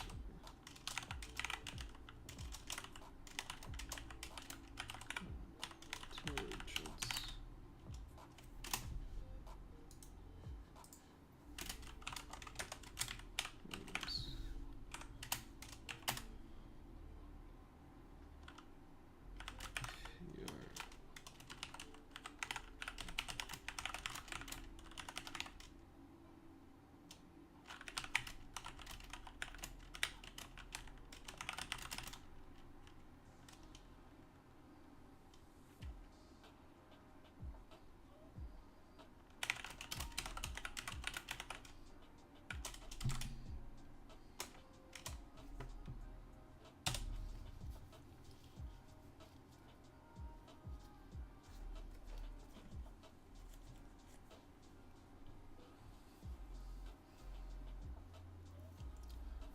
What else am I missing? I'm gonna like edit these questions to actually be good English and all that, but I just need like the creative questions to go up there. When's the last time you spoke to him? Or let's go even before that. What was Jesse going to do? And she can explain year off backpacking trip. What was Jesse doing before the trip?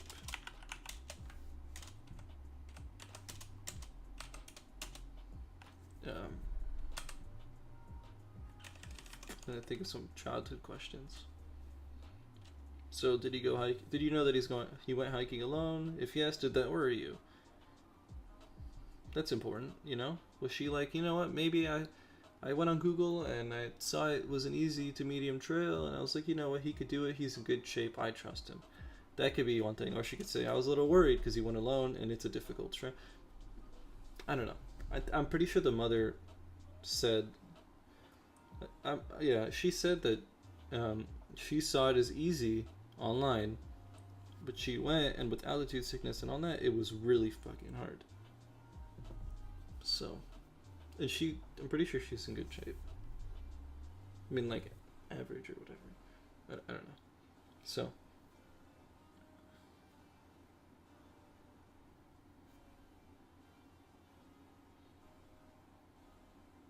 And I know the dad did it too. He went there for like 9 months, he said to me on the phone. I did a phone interview with him already, but I want to get it in person. And he's okay with that. And there's going to be a press conference where they talk about everything that's happened.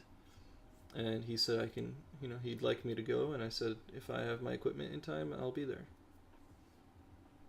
That'd be big. A press conference about all this. That's like insane.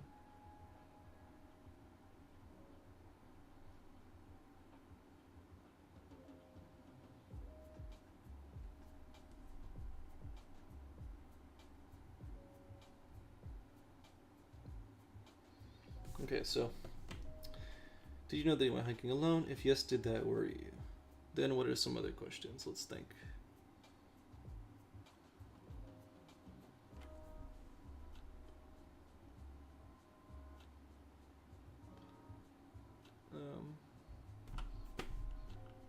When did you last speak to Jesse? How much time was he supposed to take for this hike? You lost contact with him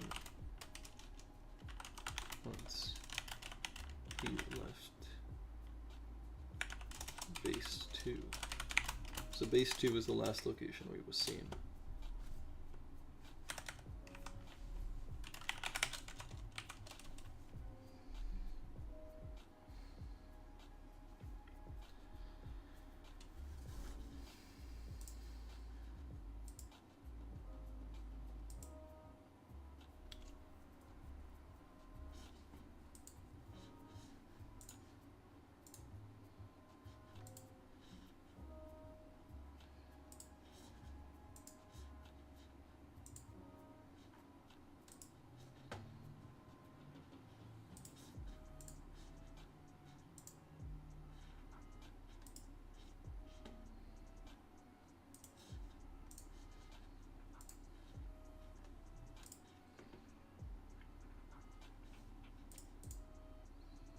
Okay. That's all I can think of right now. And honestly, I'm gonna get rid of the dad interview and just ask the same questions to that, or very similar. Even though I will be interviewing them separately, they are divorced.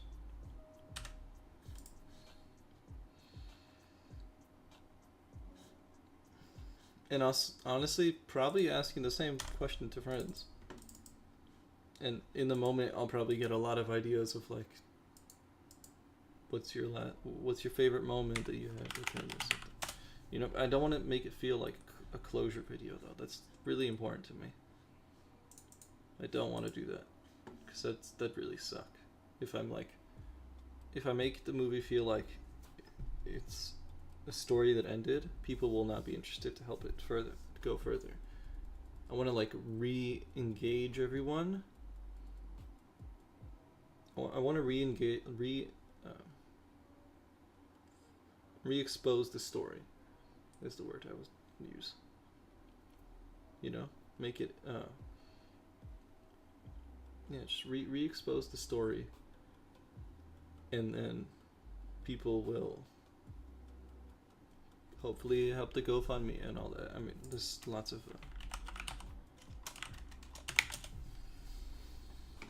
and who knows, what if I am able to get this video to do really well, and then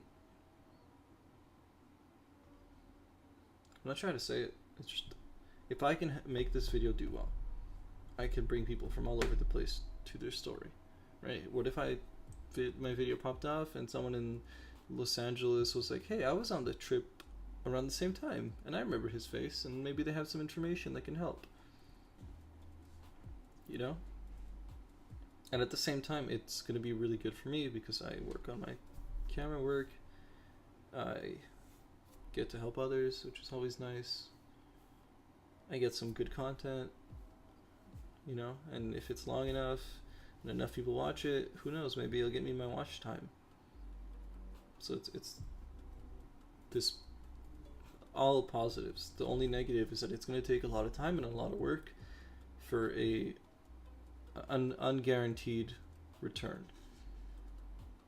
But I was thinking about it and I was like, fuck it, let's do it.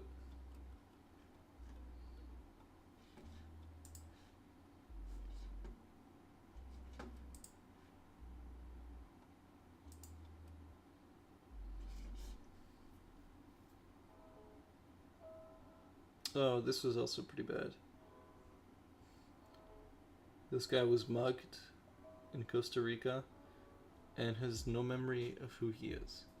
They hit him in the head, and probably hard enough that he lost consciousness and forgot who he was and all these like things. And now they're just trying to figure out who he is and find him at his home or I don't know.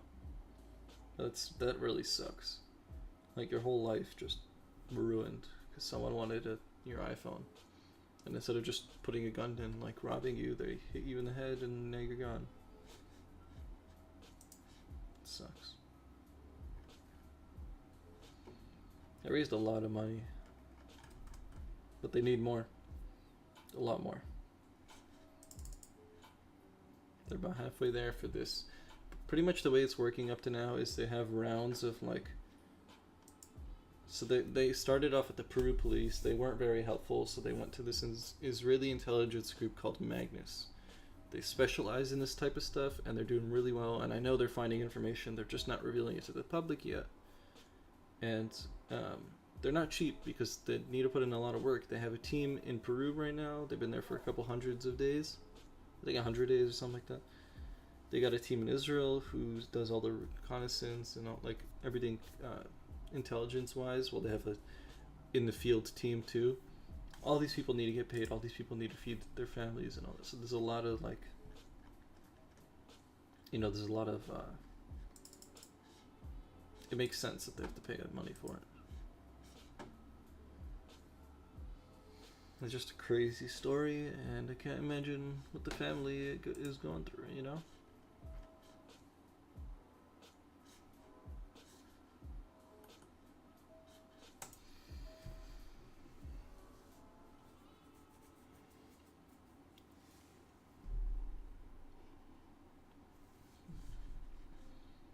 I have to think a couple more questions. I'm not really in the creative mindset right now. What else did I have on my list? Timeline. This is important.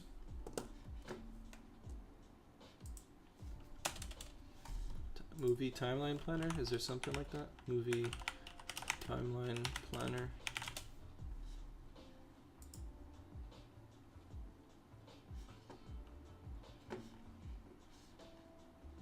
Studio binder costs a lot of money, so no thank you.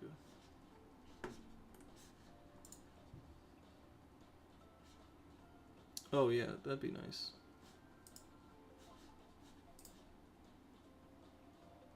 Oh, that's awesome, except it's using dates and I don't want to use dates.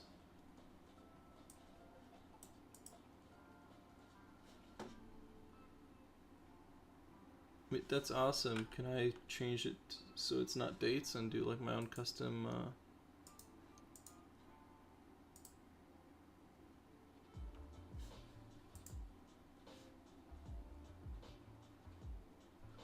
Yeah, that's not what I want.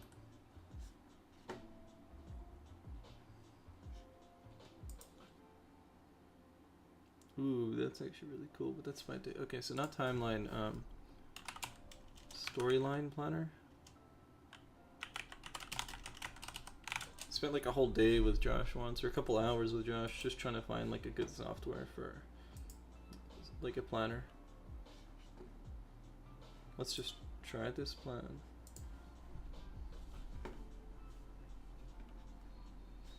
One thing that's important to look over is character development.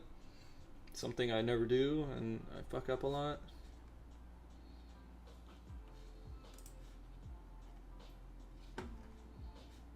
But yeah,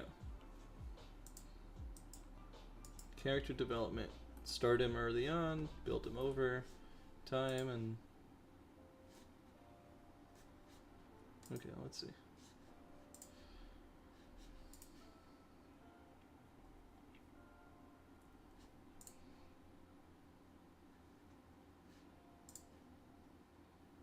For fun. Plotter or panster? You like to plan, outline, and organize your stories before getting started. Start writing without a plan to figure out the stories you go. Kind of a panster.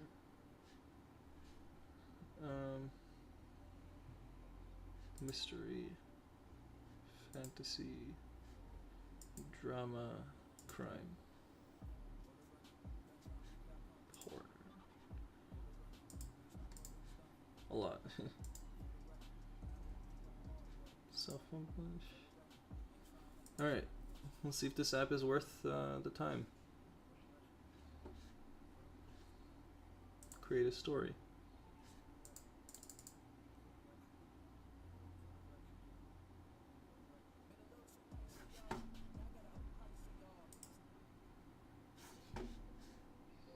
Okay, let's just say example.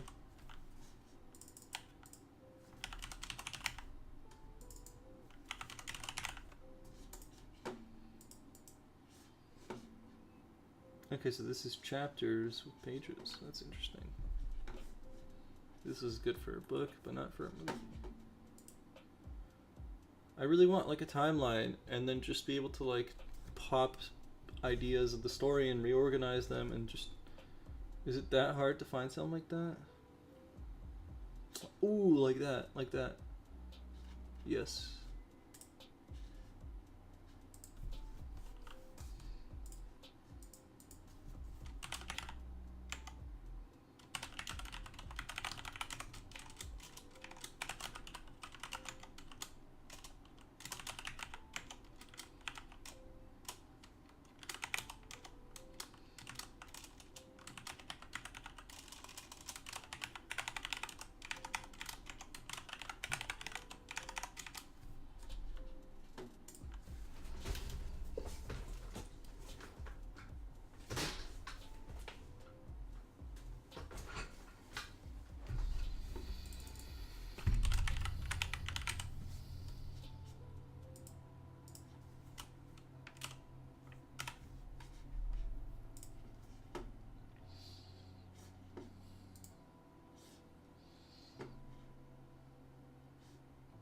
Oh, this is what I needed. Yes, let's add a scene. Alright, this is going to be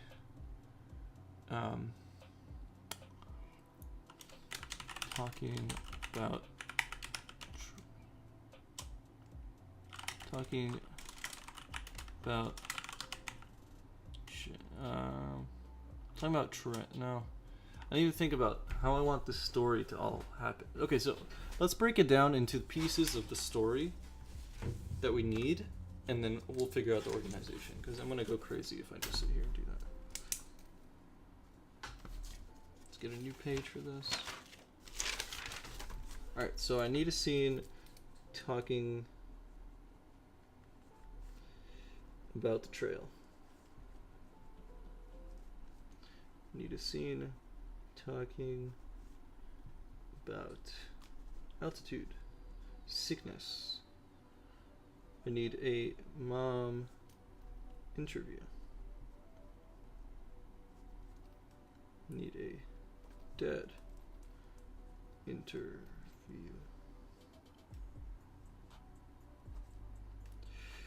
I need a friend interview. That'd be nice.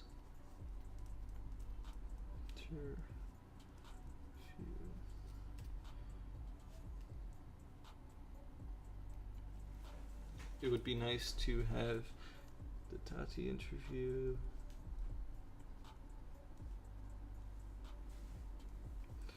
And then to have a doctor. It's a lot of interviews. Then I want a scene. So I have a scene talking about the trail, explaining that. Then a scene talking about altitude sickness, possibly a Magnus talking / interview.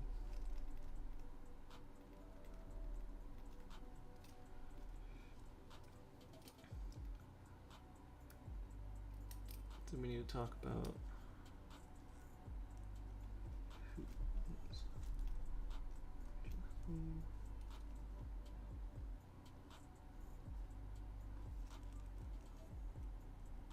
okay.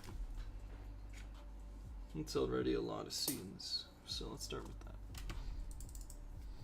Let's go about who is Jesse. Alright.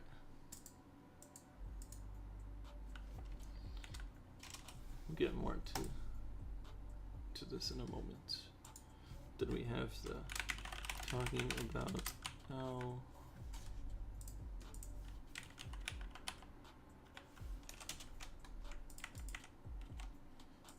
it's faster to do that.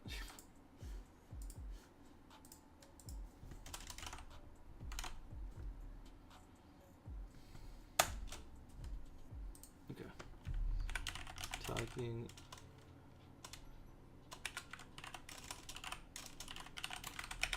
about trail. right? So you went on a trail, and you're talking about the trail, and you need to look at some details, and you need to find some information, and you get it all fact checked. Tati, local hiker interview. Oh, really? You can't use brackets?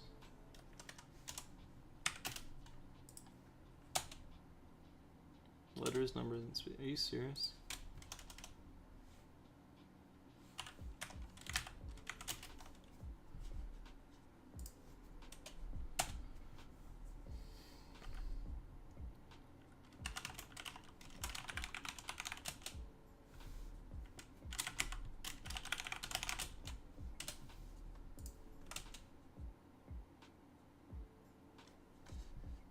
What do you mean subscribe?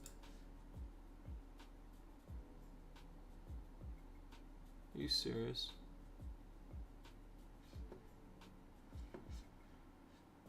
I don't know if I'm gonna do that.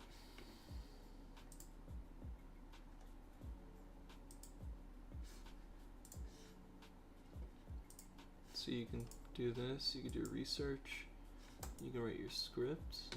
That's very interesting. Redraw the storyline. Ooh, no, that's cool.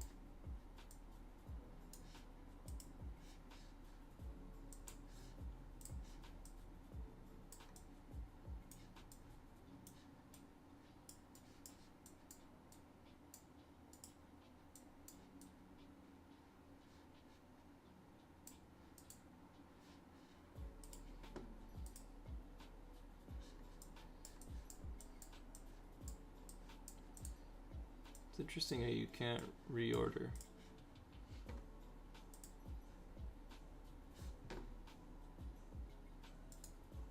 Oh, what? Do you see that? Okay, how do I stop this?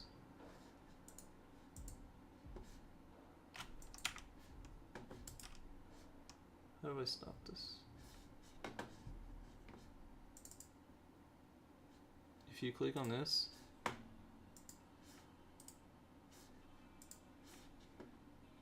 it said if you don't write within like 3 minutes, it will delete the whole scene. So it forces you to write nonstop.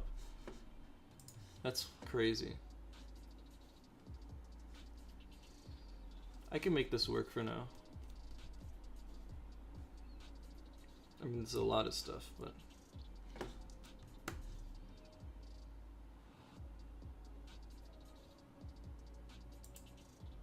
yeah, so I can.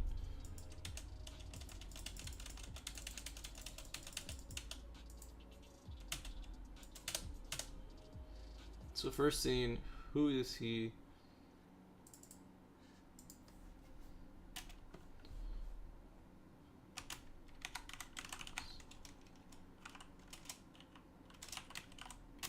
Story.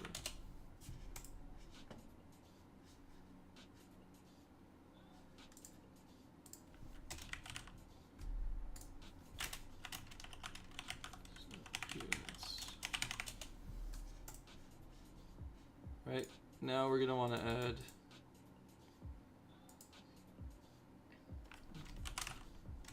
the mom, dad, Tati,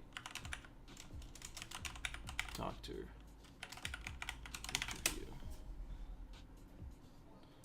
We got that. Magnus will be its own thing. Oh wait, there's so much more.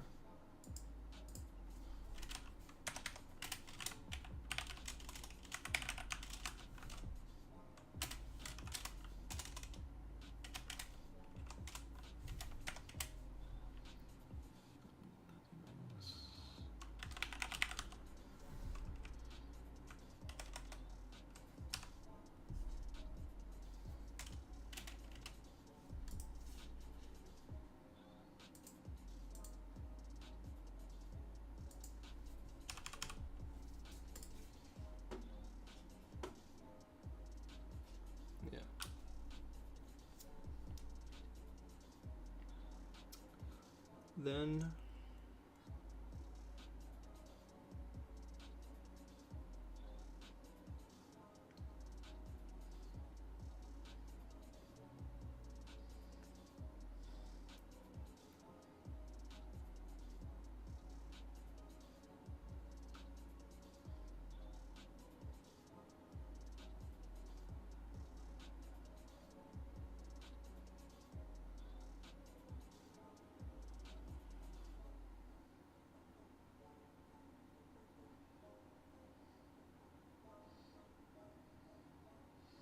just thinking of how I want to organize this.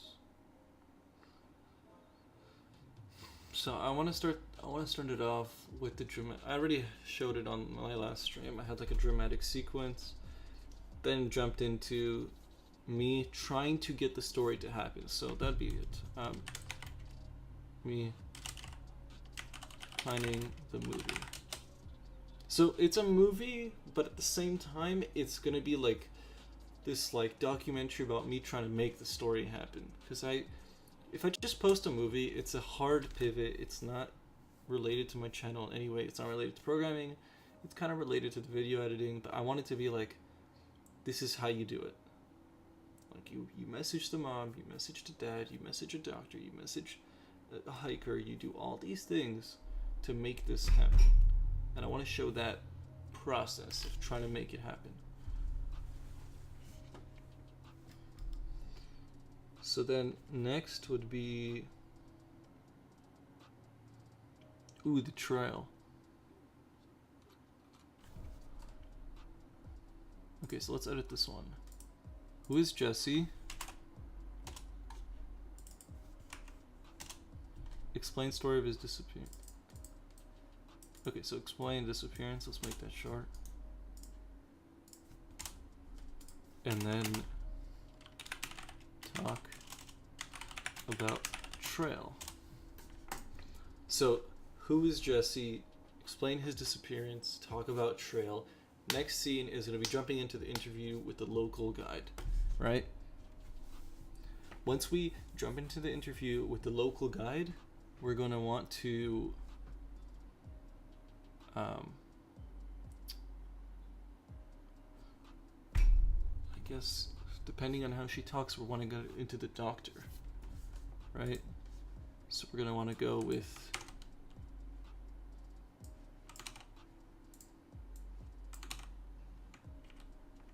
Tati.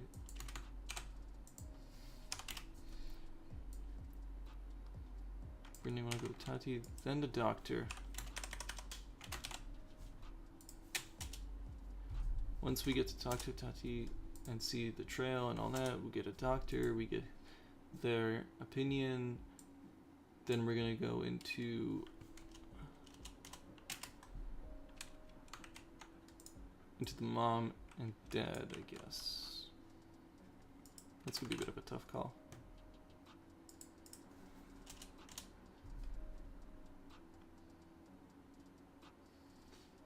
Yeah, it's going to be a bit of a tough call. But I have to figure that out as I go. But this is probably the way I want it to go. Friends needs to happen, I think, before the parents. Because it would be like a soft introduction. And then it would really hit, the whole story would hit really hard when I bring the parents in. So imagine this. Let me start from scratch. Movie starts, super dramatic, hooks you right away, you want to learn more. He jumps to me. I talk about what happened. I talk about me wanting to do a little story on it. And I talk about needing more information. Cut to interview with Tati, the local guide, on this hike. Ask her questions, see what, put your feet in the water of what it could be like to take a hike like this. Then, she will talk about altitude sickness. And we want more of that. We want to understand what it is. We want to understand what it does to you. How it can really affect you and possibly kill you. Jumping into the doctor interview, where I talk with the doctor, I say like, what's happening to the brain, what's happening to this, go a bit scientific into it, very short, 2-minute interview, cut into the friends. Be like, hey, you guys are friends with Jesse, is there anything about him that you guys think could be off, weird, last time you talked to him, something like that. And then they'll say, no. I'll be like, do you think, is there anyone I could talk to that probably talked to him last? And they could say something like, the mother. Boom. Cut into the mother interview. She is sometimes in Montreal, sometimes in Toronto. I'll probably end up driving to Toronto to interview her, from what it seems like on what she does. Me, like recording, vlogging, whatever. Me driving to Toronto to go interview her. Getting, putting my thoughts into like a 2-minute section where I talk about what I feel like and what I think, and I don't want to make it about me at all. I really don't, but I want to feel like I'm trying to investigate the story, and that's the perspective you guys are in. Because everyone's tried to put the perspective of like the mother and the dad, but no one really gets it. And I it's like, it makes sense because it's not your kid, it's not your friend, it's not someone you knew, it's just a person on the news, and you watch it and you're like, wow, that's terrible. What's for breakfast, Mom? You know, you think about it, it's like, oh, that's terrible, and then 2 seconds later you're onto something else. So that perspective isn't going to work. News do it all the time, it just doesn't work. So if I can do a perspective of trying to make people interested in like understanding the story and wanting to learn more and investigating and all that, maybe that would work. I don't know. This could be a huge failure, but I'm going to try.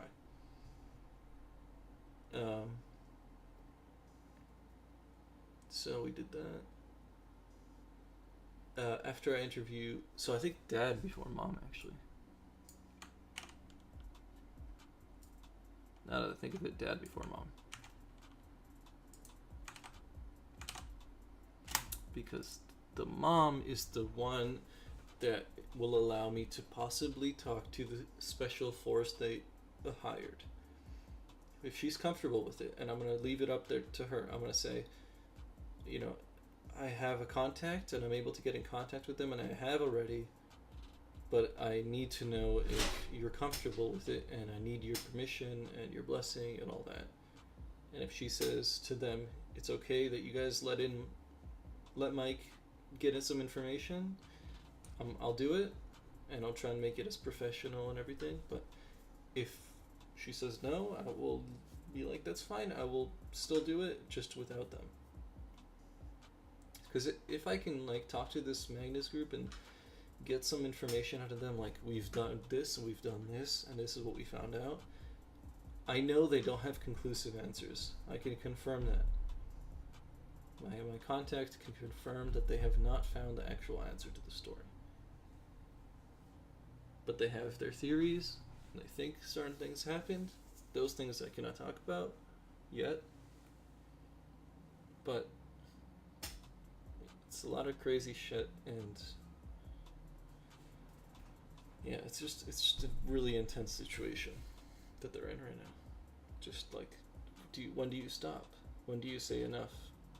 You don't, probably, because it's your kid, and you don't have a body, and you don't have a living person, so you can't go to any conclusions. It's very possible, you know, he's just in the ocean somewhere, or very possible he's just hiding. Or, I don't know. I don't want to make rumors, but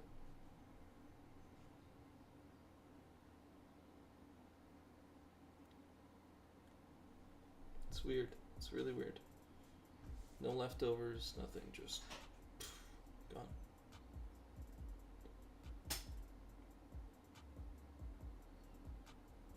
I'm really thinking that something criminal has happened, and I'm pretty sure the father thinks the same. The mother, probably the same too. Just from communicating with everyone, it seems like this is all going back to possibly something criminal. But no one can confirm and no one can deny because there's no evidence. It's a very huge area. I showed it on Google Maps in the last stream if you want to go check it out. And it went more into detail about the hiking trail. And there's a lot of shit. Like, it gives me the chills every time. Anyway, so those are interviews.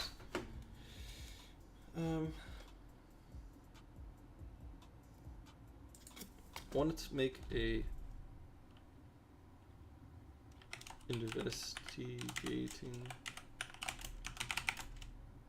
investigating scene, talking with background person. I can't say their name yet. Person.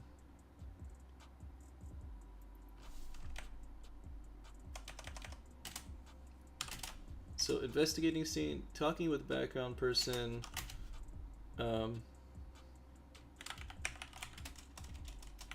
researching possible outcomes, and calling Israeli contact.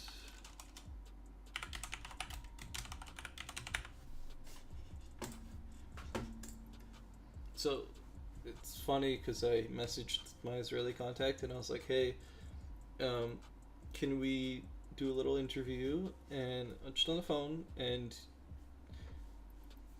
you don't have to tell me what they know, like, just I want to talk to them. And he called me, but I wasn't recording, wasn't ready. He called me out of nowhere. I was in my room. I wasn't with all my recording stuff set up. I have like this little I'll show you guys. I don't know if I can reach.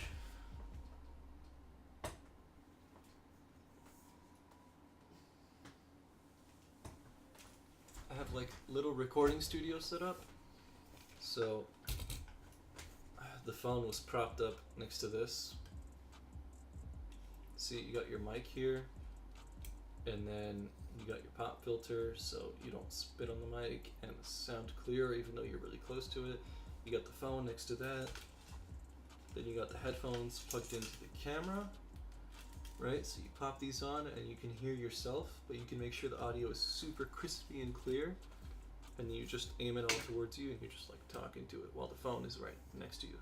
The phone is like here. That's not in frame. I look crazy. Let me get this in frame so I can show you guys exactly what I mean. So I actually had this set up, but it was on the desk. But pretty much imagine this. Phone, either it's honest, like I have a attachment where I could connect it to my tripod, and it's just sitting right here next to the mic. It's on speaker, and then I'm right here like this, and I'm just like, yeah,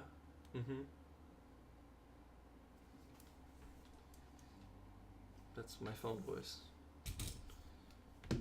So, little recording studio. It was not set up in the moment, so I lost my chance to record that interview, but I'm going to call him back, and I'm going to hope that he's okay with doing it again. If he's not, then he's not.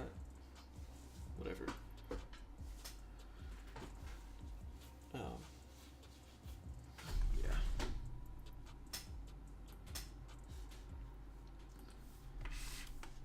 I think I might end up paying for the software. Just freaking annoying.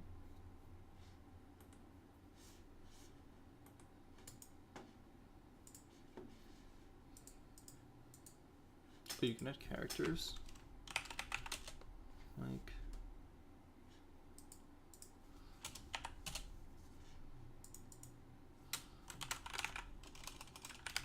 mother, father, friends, Agnes, Tati. Okay, so how much is it? €2 a month? €2. It's $3 a month.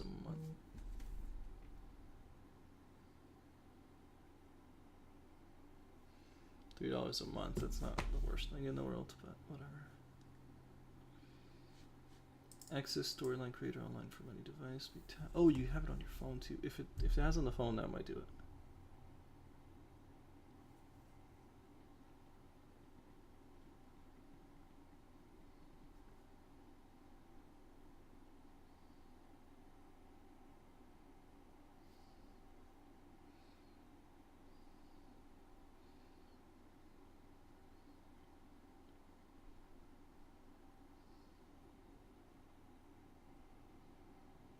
I can't find it, so it's probably not. When you swap devices, you can simply continue where you left off. Your data is kept saved online, blah blah blah. Everything is unlocked, unlimited characters, scenes, and notes. Oh, you get story offline. Oh, for €20 a year, and you get an offline version.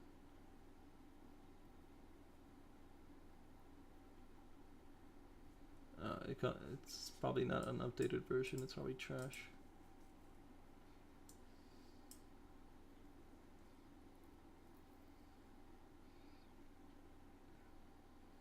Honestly, I'd probably do the monthly subscription and then see where it goes from there.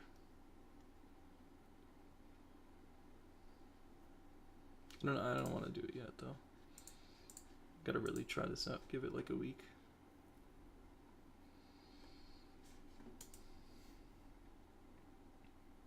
Alright, so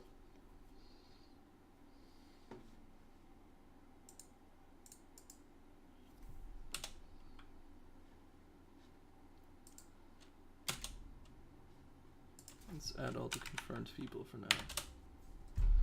We have 4 people confirmed. Actually 5. Or 4. Scenes. Can you add people to scenes? You cannot. Oh, you can. So I'll be in the scene. Who is Jesse? That'll be me and background person. So for those of you who watch like Shane Dawson documentaries and like people on YouTube documentaries, they always have a person in the background that like they talk to, and it makes it, I think, a bit more like interesting because you hear more than just one person talk for straight an hour. So I found myself someone who would be interested in being my background person, someone I can like shoot ideas by and everything. So that person will be there. Tati, father, mother, Mike. Actually, I don't think I'll be in this at all. No, I will for certain interviews.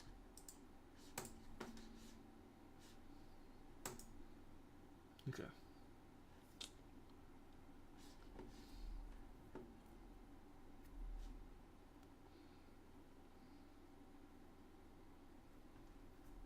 Do I get the paid version for 1 month?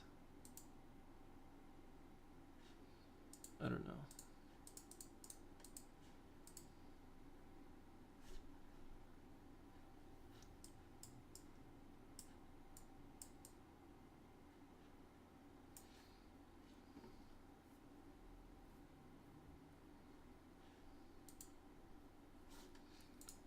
Me planning the movie would be like that.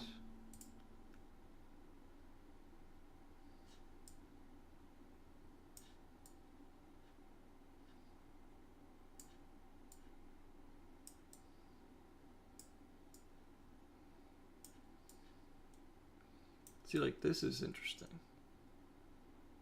I actually really enjoy.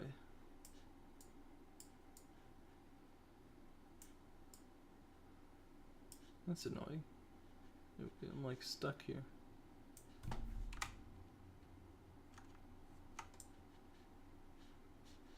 Why am I stuck?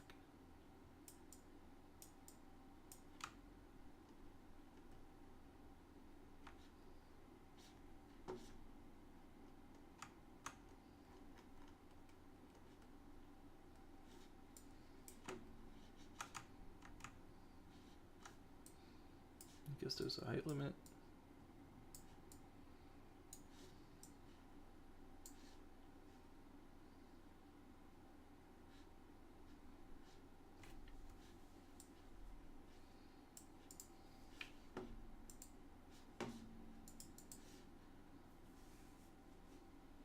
It's interesting software. I think I can make this work really well. Probably think about it. I mean, it's super simple. I could probably make this app myself, but $3 a month? It's not that much, and it probably will pay itself off if it works, so I have to think about it.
Wait, will I delete this current storyline?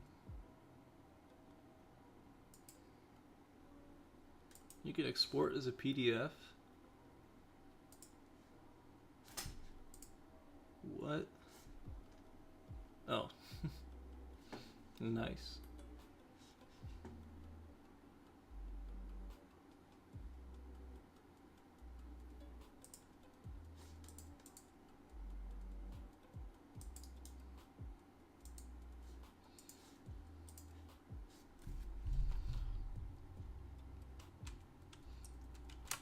Age of the machine.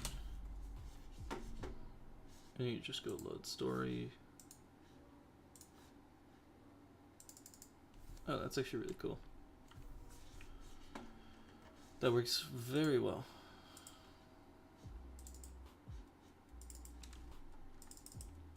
Let's get that title there.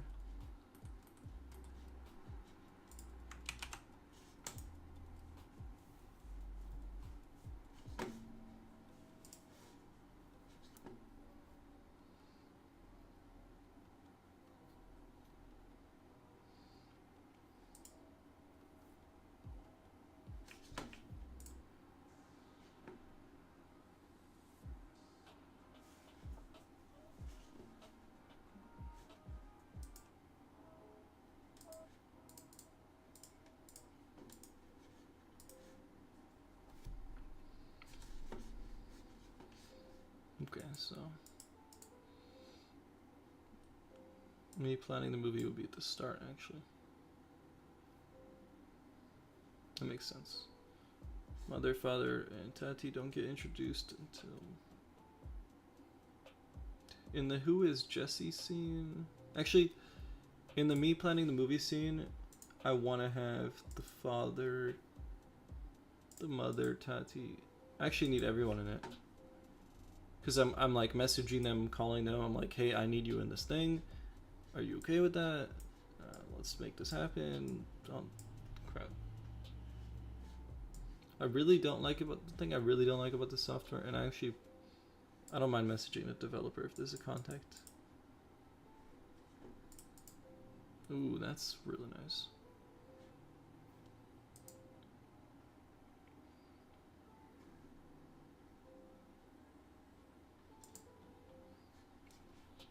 Okay, that's not nice.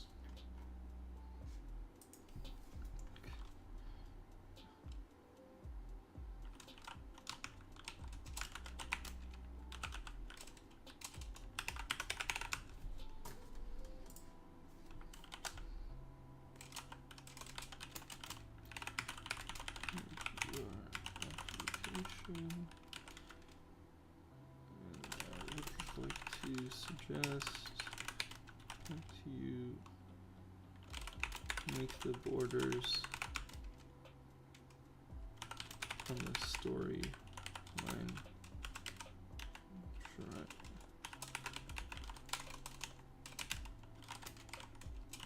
Page A larger. I'd like to stretch out. I'd like to stretch out the storyline, but I'm limited to a small box.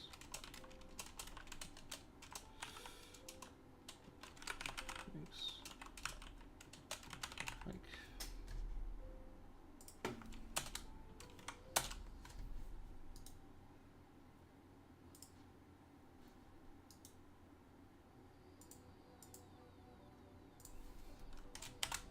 Okay.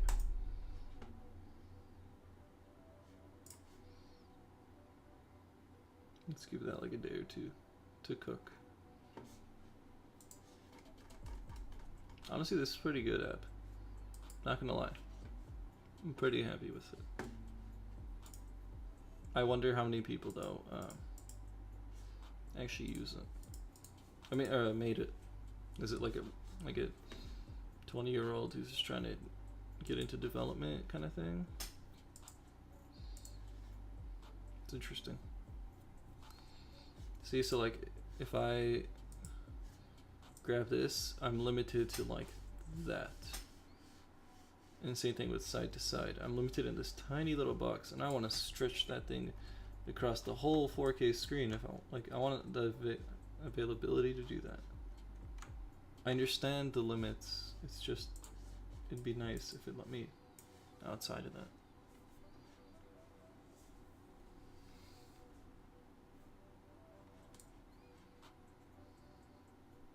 But this is honestly really cool. Like, awesome job.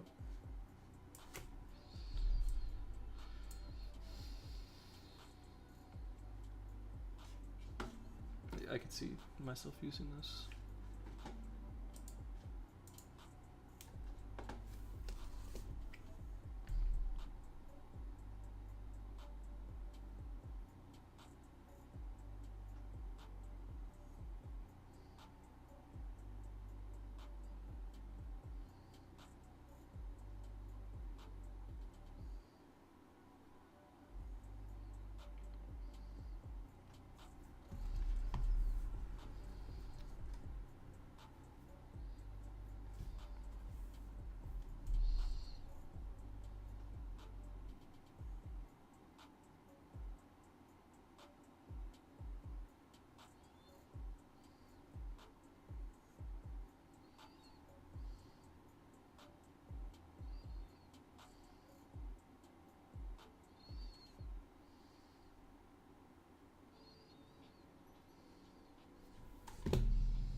It's annoying you won't let you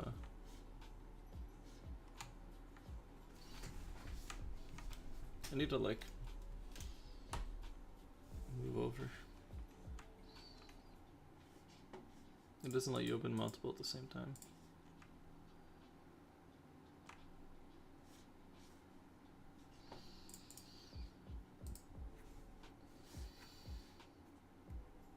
It's probably better for stream too.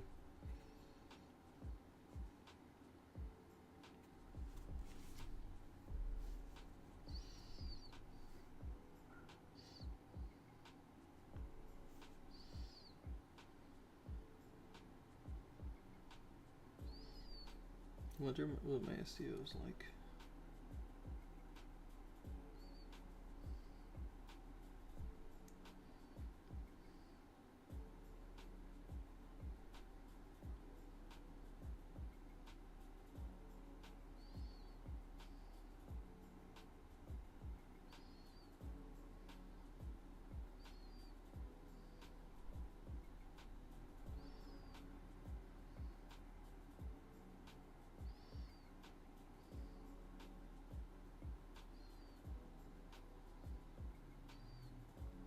Alright. So.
You can see the counter right there, 228 in 3 months. Not bad. Not bad. Let's get like 2,000 within like 3-4 months. I think it's possible. I hope. I think 10 within a year is a good number, and then like 100 within like a year and a bit, and 100 within like 2 years. Very possible. Gonna make it happen. No choice. The scene will show me trying to develop the story into a movie. By calling the dad, messaging the mom, contacting friends, as well as a doctor and local hiker.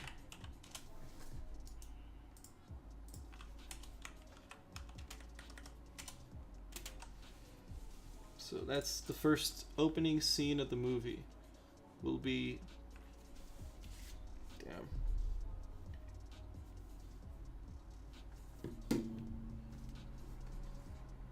Opening scene, trying to make this story happen.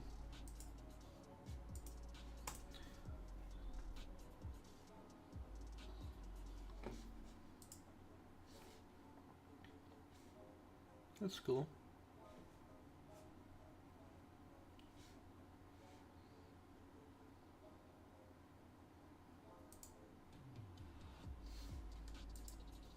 Click on a word. Word. Oh, wow. That is cool. This is a pretty good app, to be honest. I just wonder if it's a full team or just someone trying to do their thing. I mean, that's cool. I could choose colors. That's really cool. Not gonna lie. I want all the neon. All of it. Oh, you got emojis? What? Alright, let's say I chose this.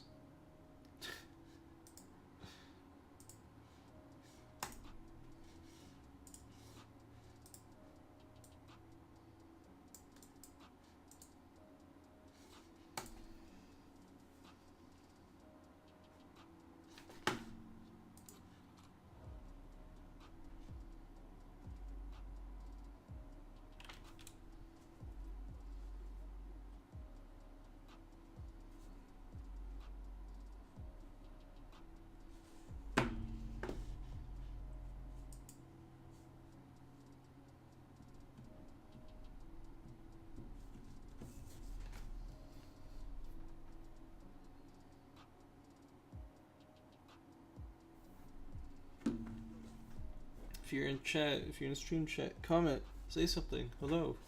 Hello world. Let me know your existence. You're here. Who is Jesse? Okay, so this scene will contain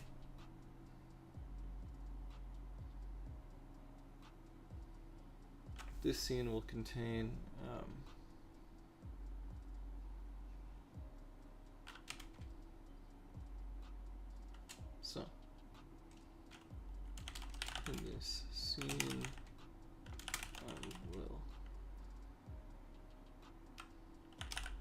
I will use character development.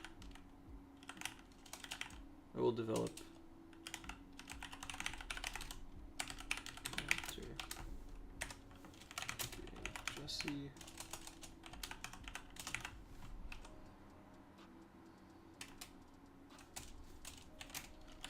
I will explain the general idea of what has happened.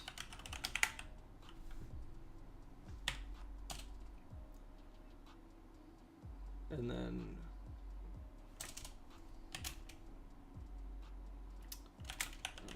talk about the trail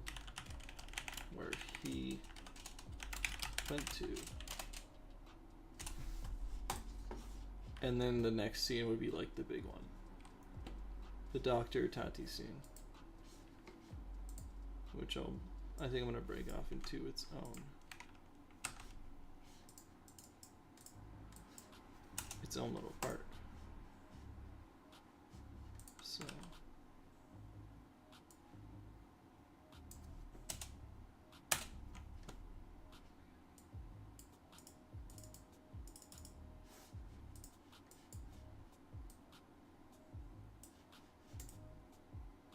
It's way too bright.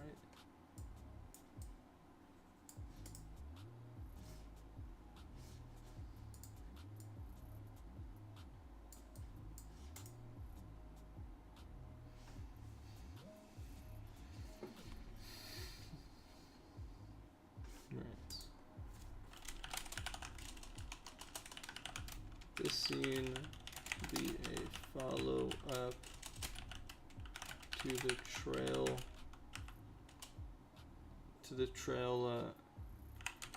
Explanation, not to the trail scene, where I will interview Tati, a local guide,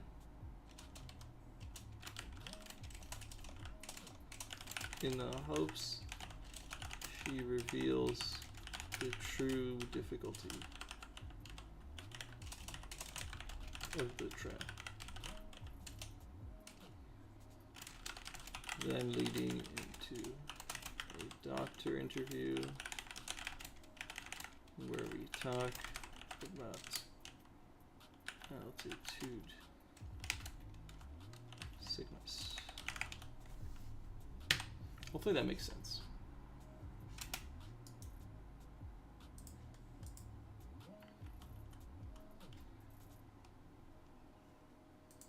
Is anyone in chat right now, or am I just being followed by a bunch of bots? 3 people watching, not one person talking in chat. I feel like I should just like go make coffee and just keep working without talking, but I don't know. All right, last general plan scene thing. This scene will be the guts of the movie. Talking about developing Jesse as a character,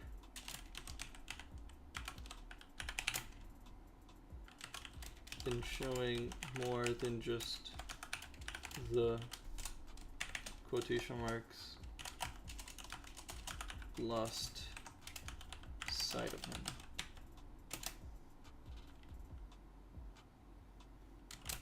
I will interview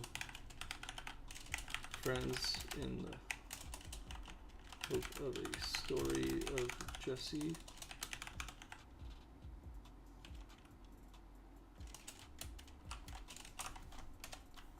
Maybe also his sister. Maybe. We'll interview the mom to talk about what she has found and her thoughts, and then I think I'm going to leaving the dad for the end, where we talk about future plans, exposing the story. I think that's the way I'm going to do it for now. Because the dad and I talked, and he has some stuff he wants to try. Their success, I don't know. Some ideas sounded good. Some sounded, maybe I just need to understand them more. It was kind of hard to understand everything over the phone. But I'd like to understand more, and then I think I'm going to be honest with him and be like, this is a good idea, this might not work, let's try something else. But I want to make, I don't want to give bad advice, you know, when it comes to stuff like this. You don't want to be like, oh no, that's not a good idea, and then it blows up and you're like, yeah, sorry. Yeah, you don't want to be that guy who's like almost stopping someone makes it and you told them that you know they won't make it doing that, and then you're just like, yeah, I almost stopped you from doing that and you would have never made it. And yeah, it's no one wants to be that person.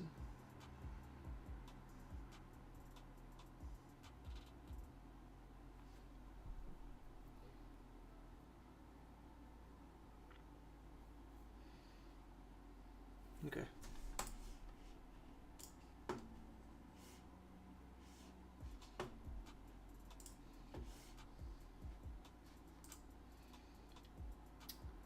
Characters for this scene. That is Tati and the doctor. Do we not have the doctor on here? We don't. I think I'm gonna get rid of background person. Just turn it into doctor. Because whenever I'll be there, hopefully the background person will be there. So planning the movie will not have the doctor. I mean, if the doctor responds, yeah. Who's Jesse? Talking about his disappearance. That's me. Tati and doctor. What's that? Friend's dead. Mom. What's that?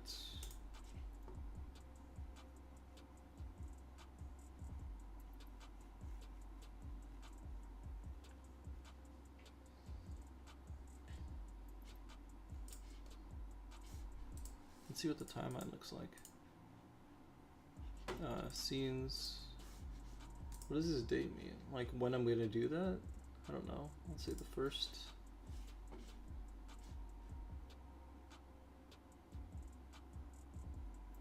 Today's the 24th. Oh damn, we have still a long time.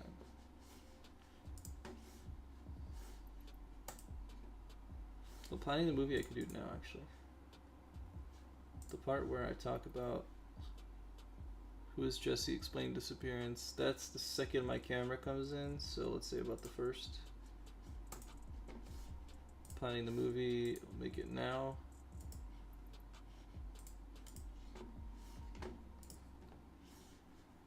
Doctor interview and stuff, hopeful. Well, Tati said she'd be willing to do it now. Let's just say the 5th. And friends and moms and whatever. That's going to have to be, yikes. I have some stuff coming then, that's a long time. Let's just say the 12th. I ordered some stuff on Amazon and some of them won't come in a while. Like 2 weeks, 3 weeks. And I probably should have paid for more expensive shipping, but it was just a lot of money already. I don't know, whatever. Once I get the camera, I can start filming in-room stuff. Make a couple of videos, because I'm lacking right now. And then, yeah.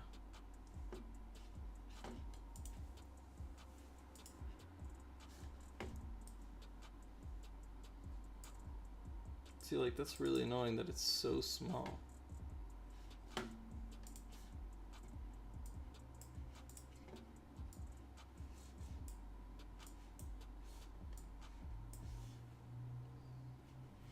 And you're stuck in this like little box here. I wish it was like infinite size, or at least like 3-4 times bigger. I want to be able to drag it out to 4K. I want to make it look like this. Just pull that all the way to the bottom, pull that all the way to the top, and just infinite box.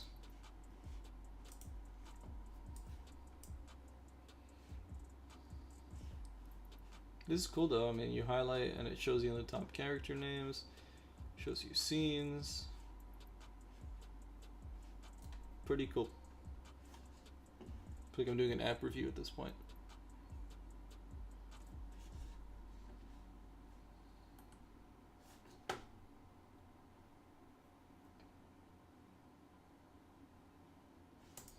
Alright, well, one thing we can start doing is throwing our questions into here.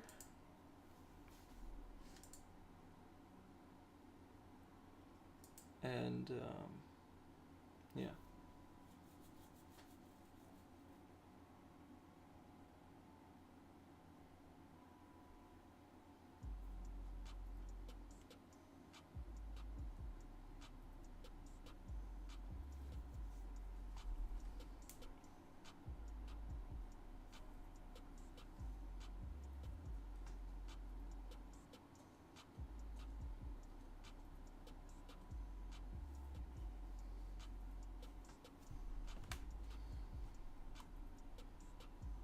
I look like I'm dead on the camera because I'm like lying down in my chair right now.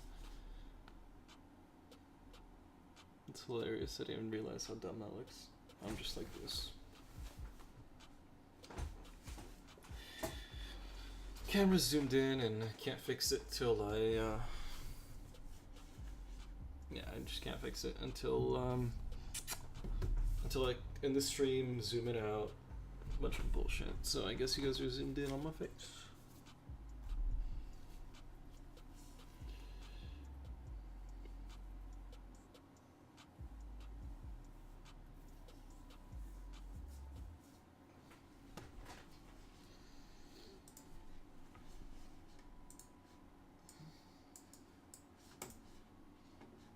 This would be a cool like app for someone to make.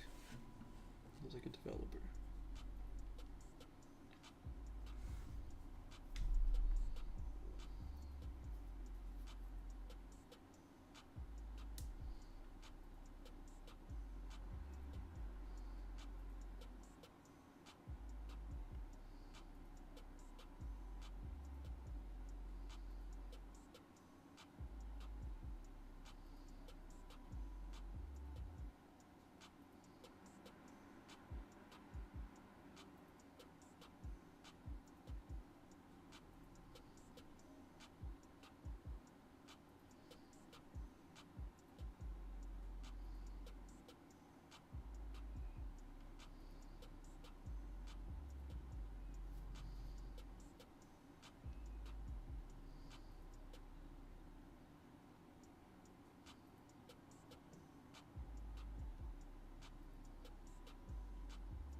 Checking out this meme right now.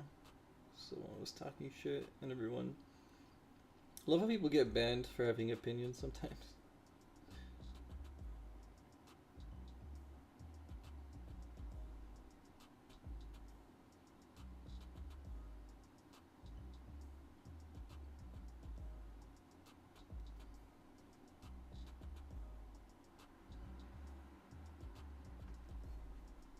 Isn't that weird?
Does anyone know the reason to use Vimeo over over YouTube? Like, do they monetize you? I don't get it. I see a couple filmmakers here using it, and I just don't get it. Alright, so planning the movie. This is a big one. Let's open Google Drive and transfer everything over.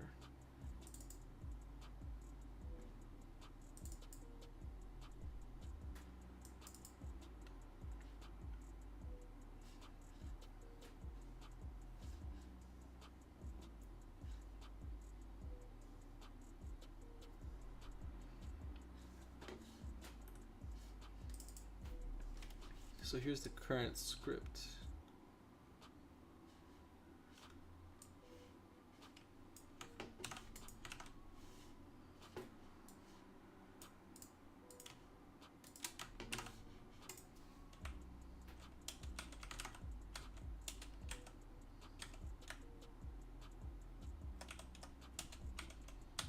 So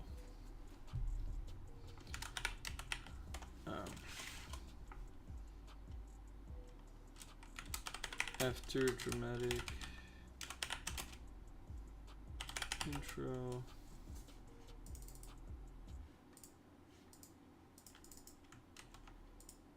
what if I copy paste? Damn, that's annoying. That's annoying. If you copy paste and it doesn't keep the settings of the text, that's stupid. Gotta keep them. Wait, you can comment?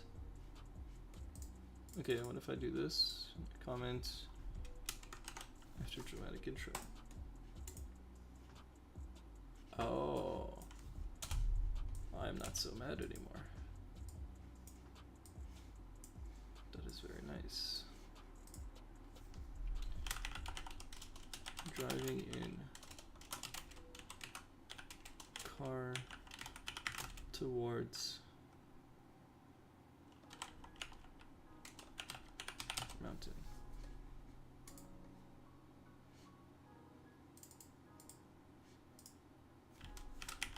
Driving towards car mountain. Talking over driving clip. Damn, why is it?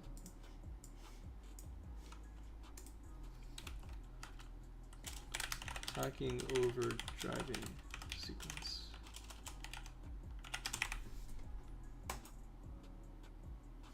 Is there like a limit of words you can choose?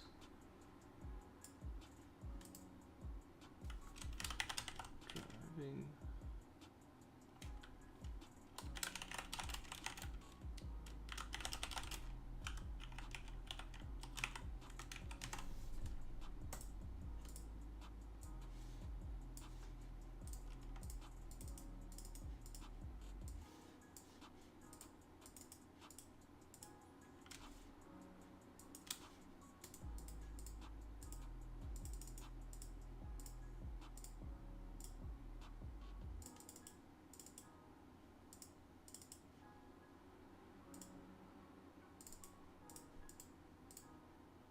Oh, so you can remove it by clicking.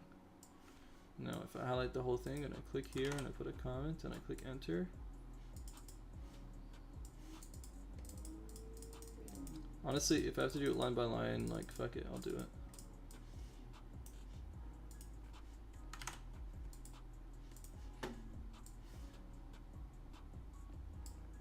I wish the comic colors weren't all the same.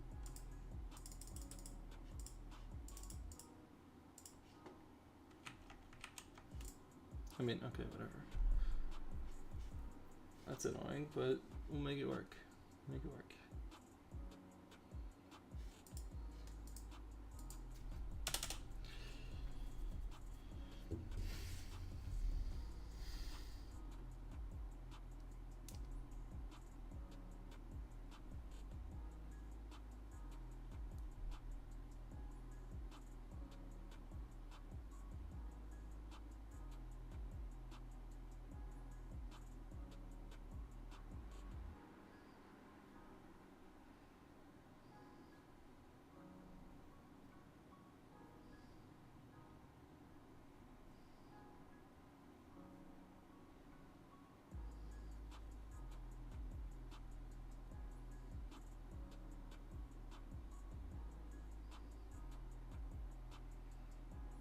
Trying to find a message.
Can't find this picture.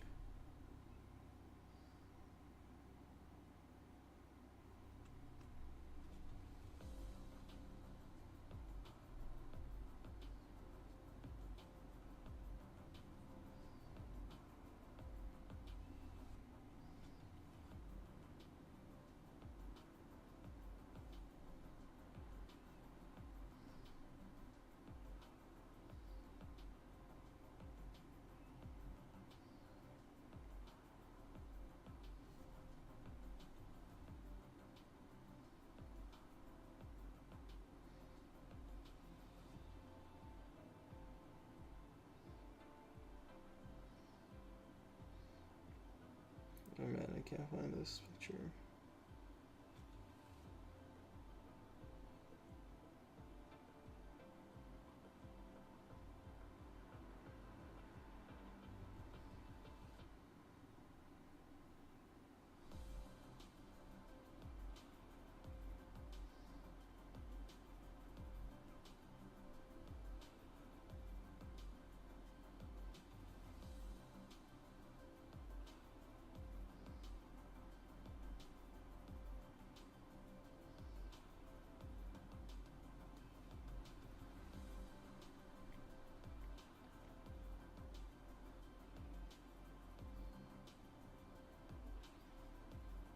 No, I guess I won't be able to find it.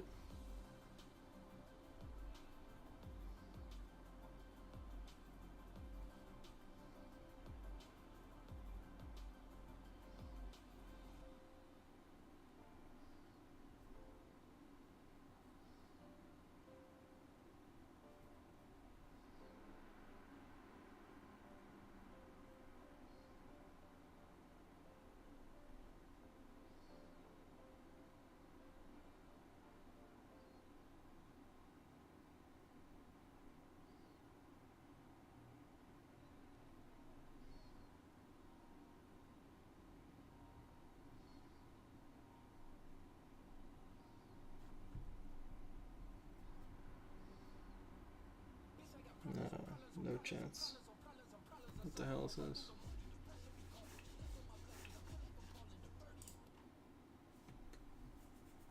Damn.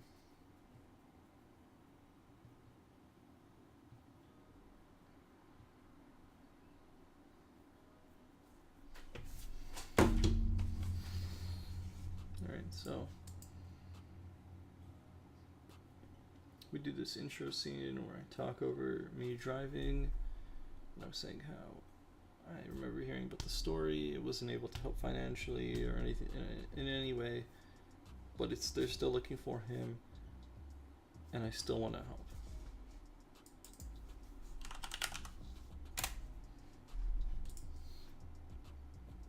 And I still want to help. I decided to make a mission to show you the full story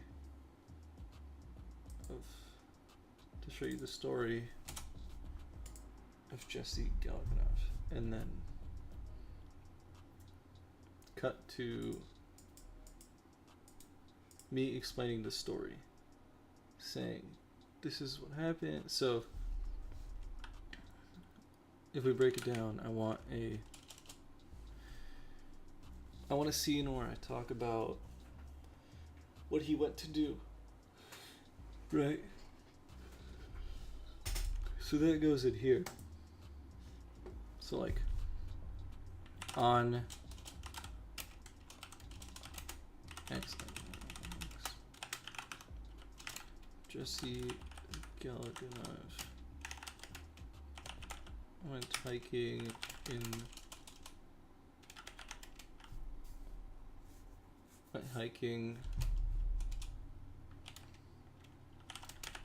the mountains, or I think I have to go even earlier before that, like Jesse Galganov is this and this, and on dinner and date he went hiking in XXX and he never came back. Feel like even though there's still no closure, I still want to see if I can share the story or something like that. You know?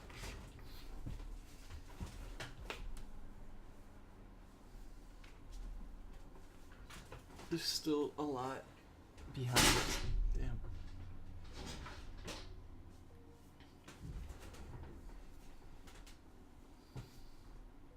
There's still a lot to figure out behind the scenes.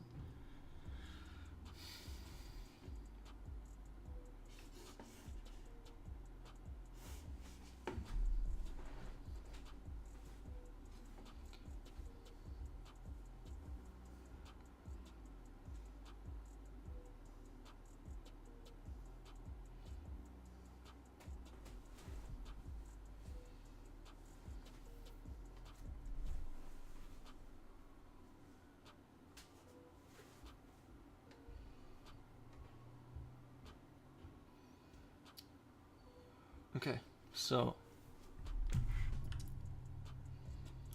talk about wanting to help, and then cut to who is Jesse.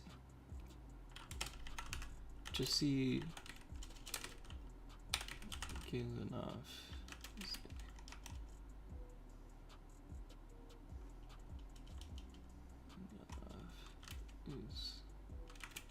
is a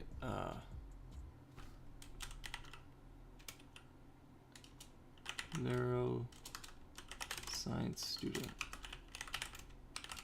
from Montreal, Canada.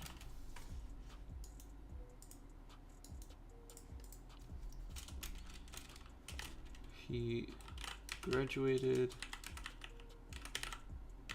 from Wesleyan University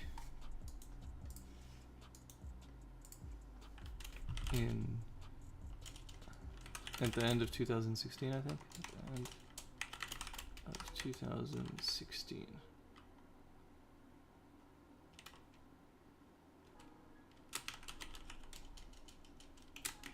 Wanting to explore the world, decided to take a year off before going to medical school, I guess. Medical school. I have to like fact check all this, but it's the general idea of what I want to do. What I'm right now gonna do is get some text on here.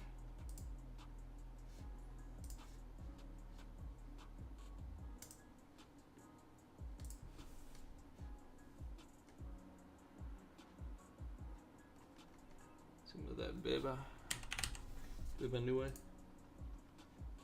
love the name of that weird ass font. Be right back.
it's not like that, but yeah, I get you. I'm not like sitting here and like, oh, I'll send it in 2 weeks. No, I want to send it. I just have some things to do. Okay, bye. Me too, bye.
Let's get back on this.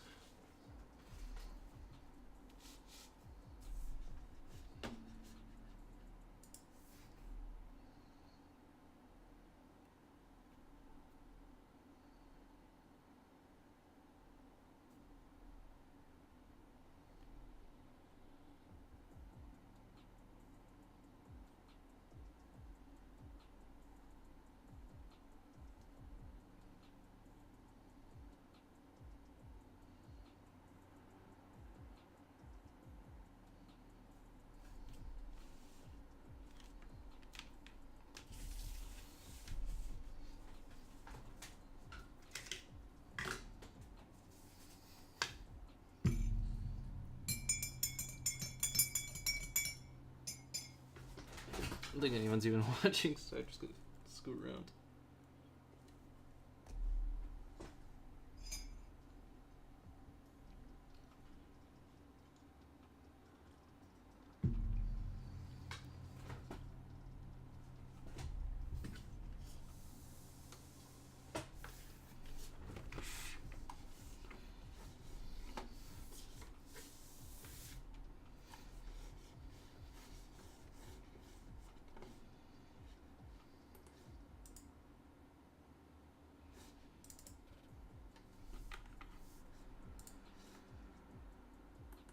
Random ass people follow me on Instagram.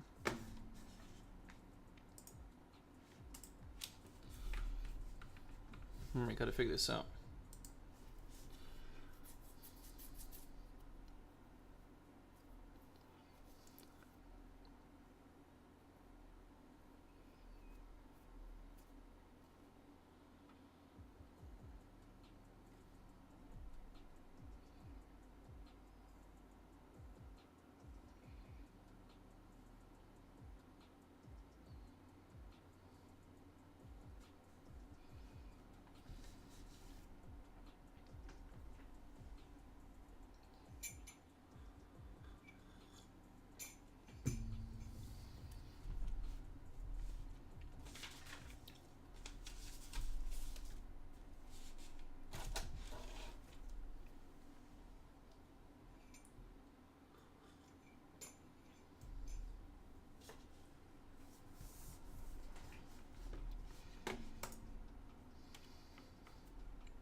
Yeah, so he left for an 8-month backpacking trip through South Asia.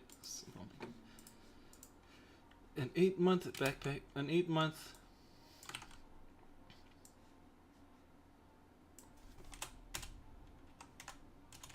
backpacking trip through South America and Southeast Asia. His mom says he was fulfilling a dream of traveling while taking a gap year before starting medical school in Philadelphia.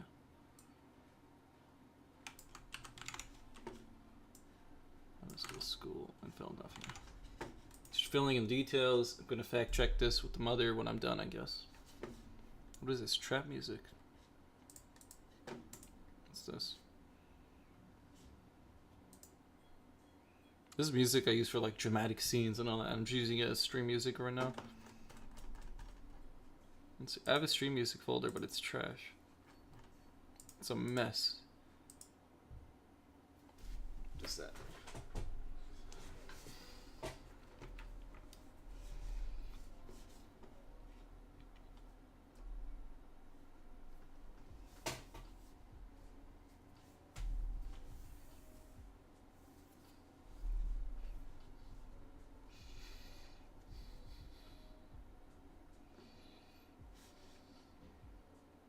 Okay.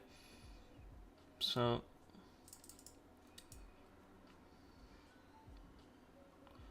31 miles, 2 kilometers, like 50. 31 miles, 2 kilometers is about 50. Yeah.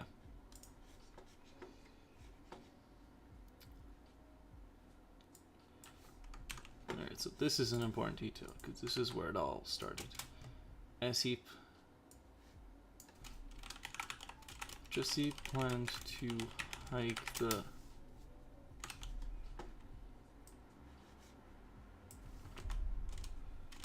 to hike the 50-kilometer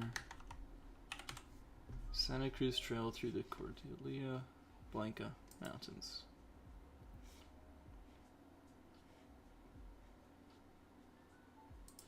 The seeming, could you say that? Seemingly easy? Seemingly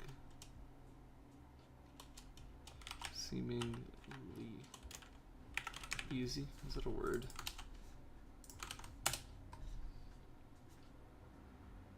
Oh yeah, you can. Seemingly easy.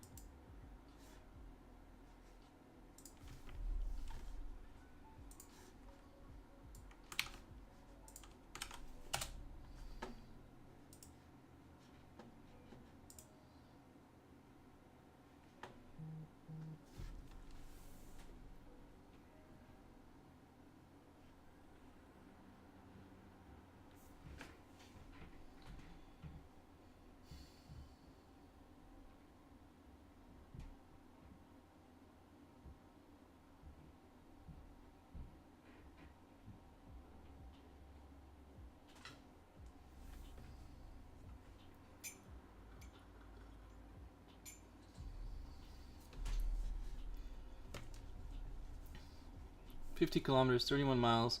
Days needed 3 to 4. Highest elevation reached 4760. May to September. Dry season.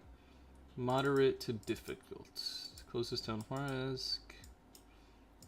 Can complete independently or with a guide." That's not good.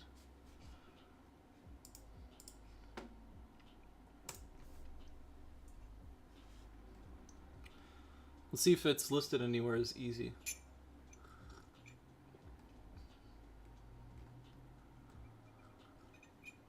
Beautiful area, but it's crazy.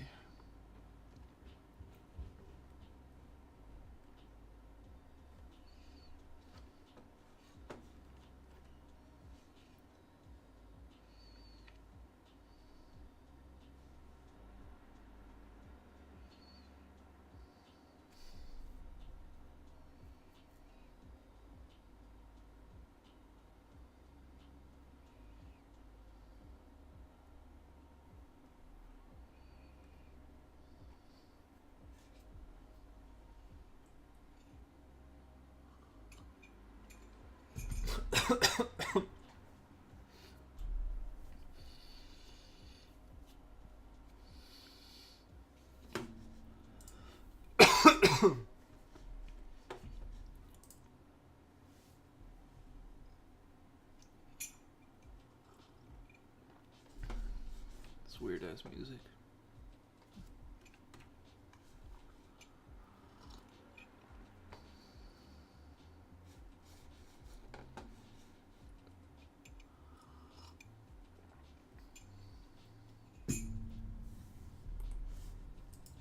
Wonder what the reviews on this video.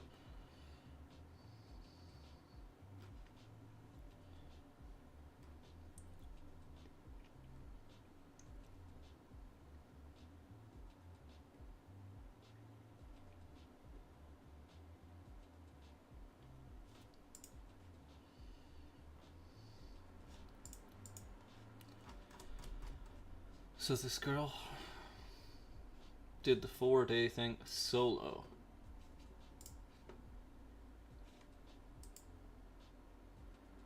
I mean, it doesn't look bad now,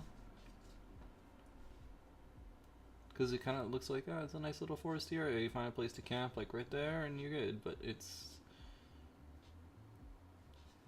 yeah, it's more than that.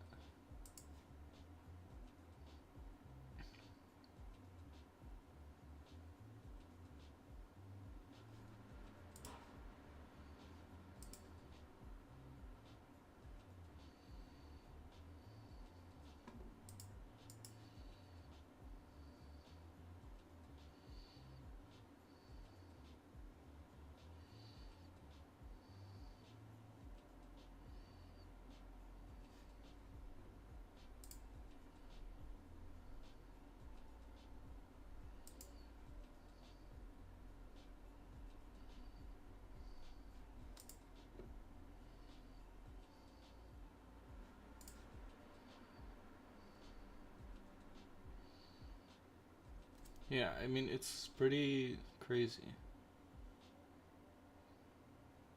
Like, to do all that alone, that seems like a...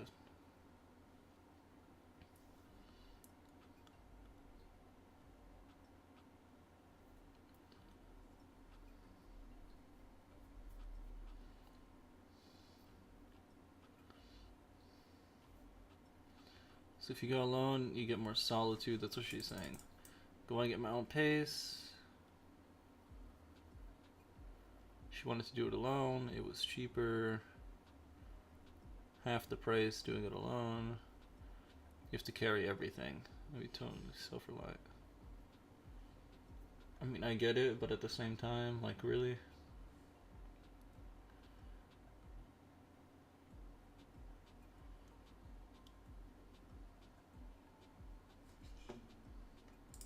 That's interesting, right there.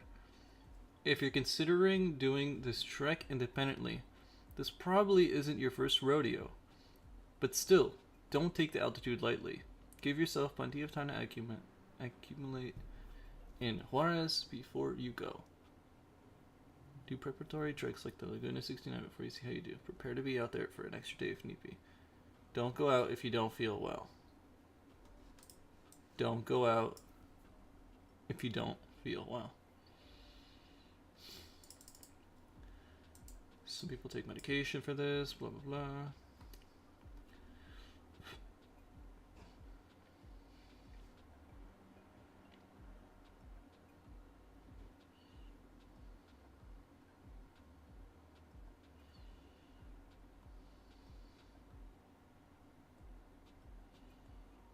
Bunch of clothes, warm and yeah, this starting to make more sense.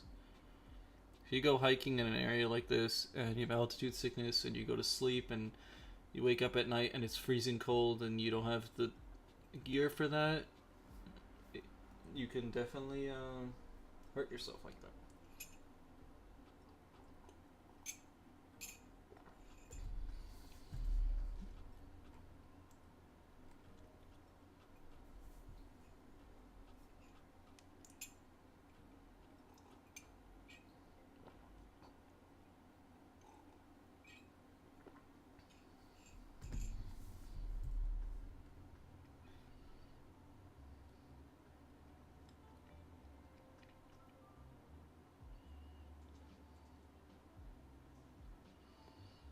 So pretty much there's two mountains and in the middle there's like this line of road, and once in a while there's like a big lake or whatever it's called.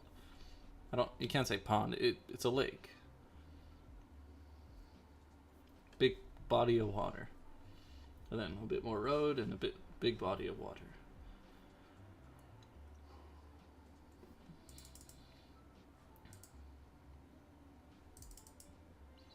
So she's saying moderately easy at sea level and moderate at altitude with weight. That said, multiple accounts I read online. I rate it as moderate to difficult.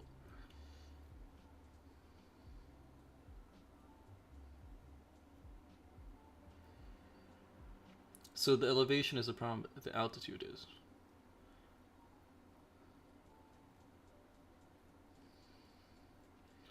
There are many animals? Like what? Cows?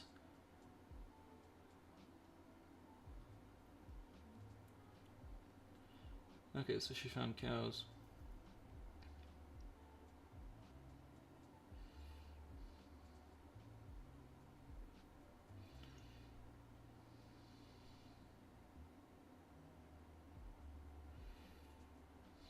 On to go, whether...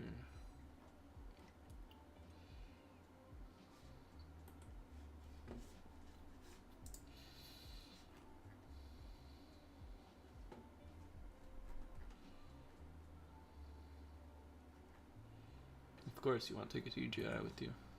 A drone.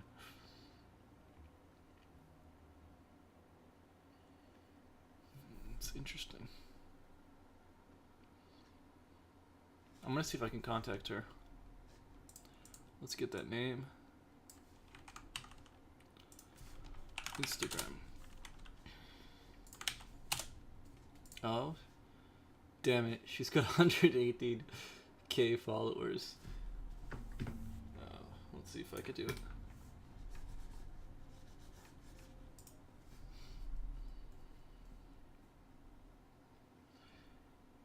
I didn't think she'd be that big. She's huge on Instagram and like okay on YouTube. Be my travel. Yes.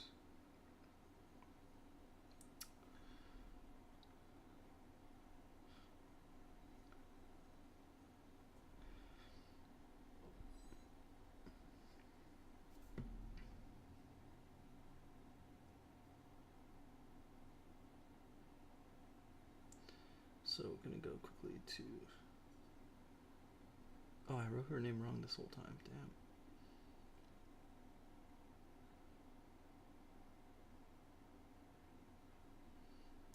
Copy. Go to Instagram. And paste.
Alright, so messaged her on Instagram.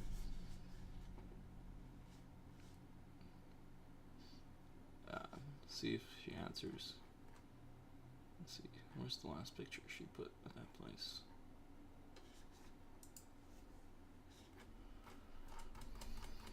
When was this posted?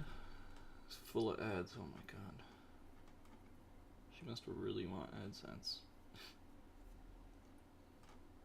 Where it said May. May of what year? 2018. Okay, so.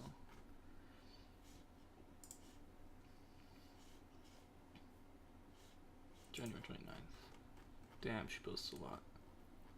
Holy fuck.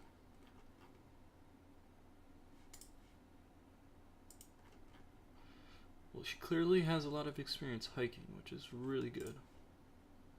That looks like it to me.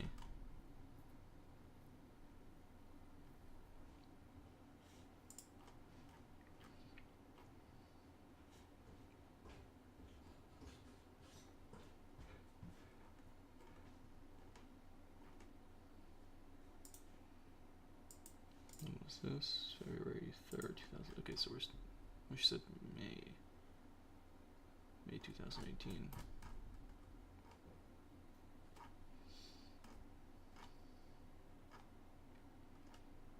Did I miss it? Oh, Peru.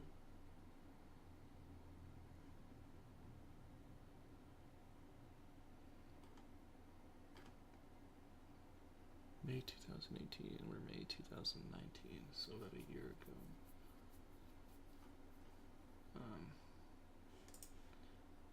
It's Machu Picchu.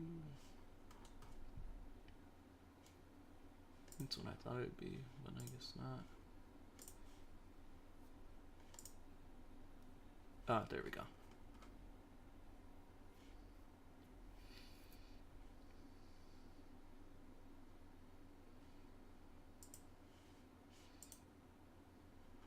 There we go.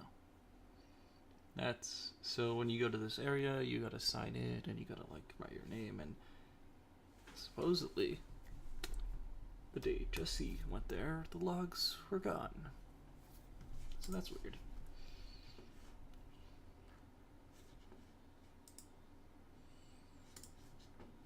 So there's a lot behind this, you know, the scenes that we just don't see and we don't understand, and it's just like, what?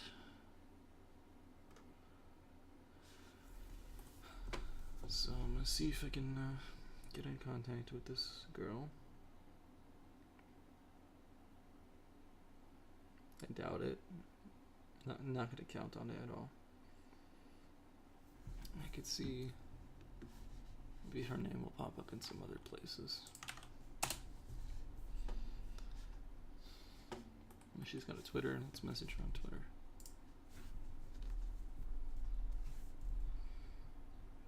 Can I not DM on Twitter? Damn it.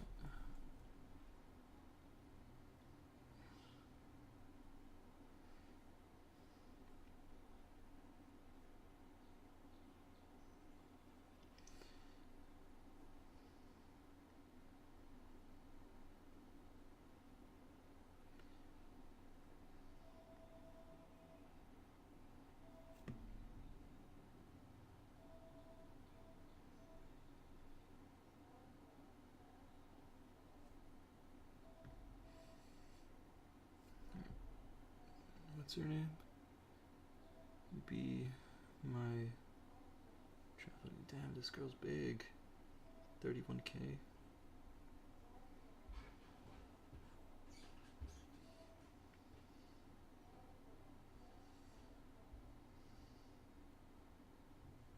No, it doesn't seem like I can message her on Twitter either.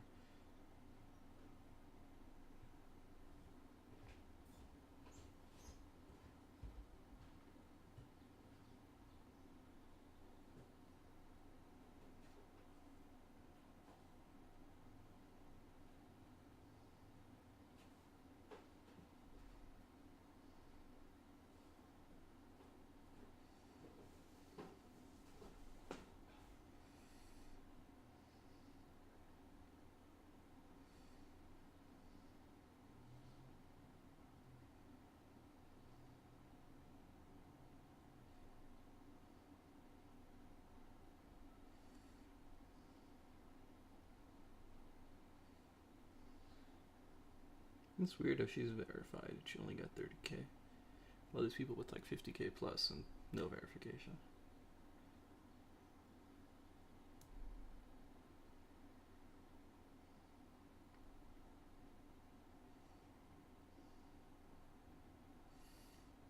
There's one of Jesse's friends that I haven't gotten in contact with yet.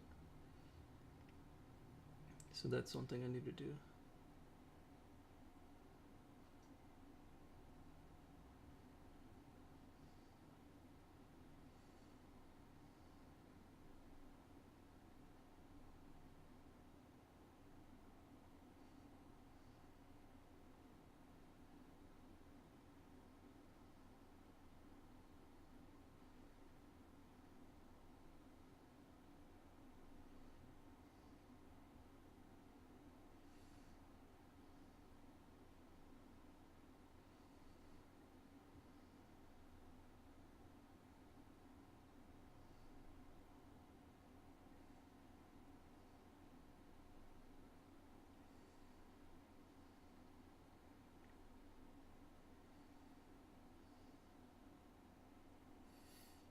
I'm trying to find it.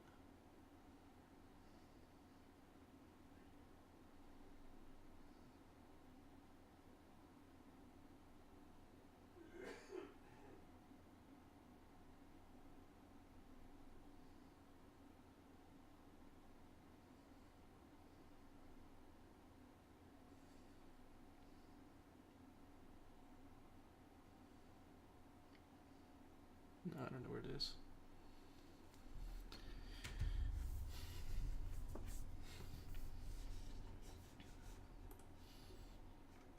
Alright, so let's save this link on our research for interviews with possible doctor. And then we'll say Good Muse, aka Kirsten, has been on many hikes, including the one Jesse was on, and she might have some good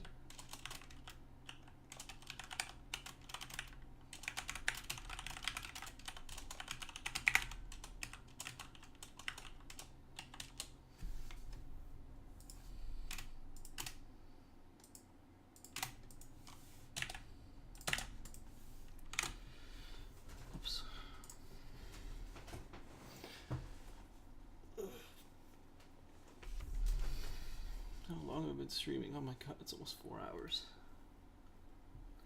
Not the most productive stream, to be honest, but this is just kind of shit I gotta get done. Gotta knock it out of the way, cause I gotta start filming the stuff the second I get all my stuff, my equipment.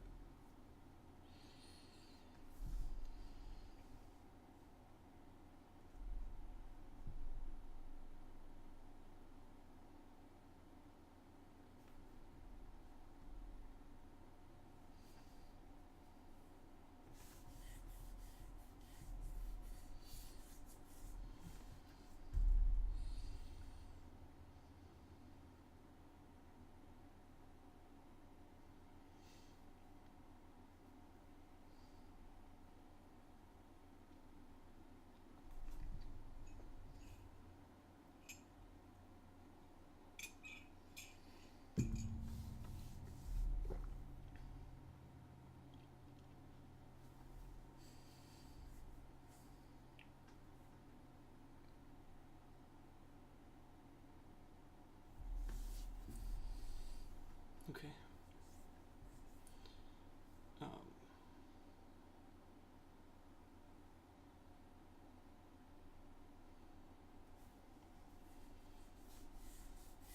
What was I forgetting about?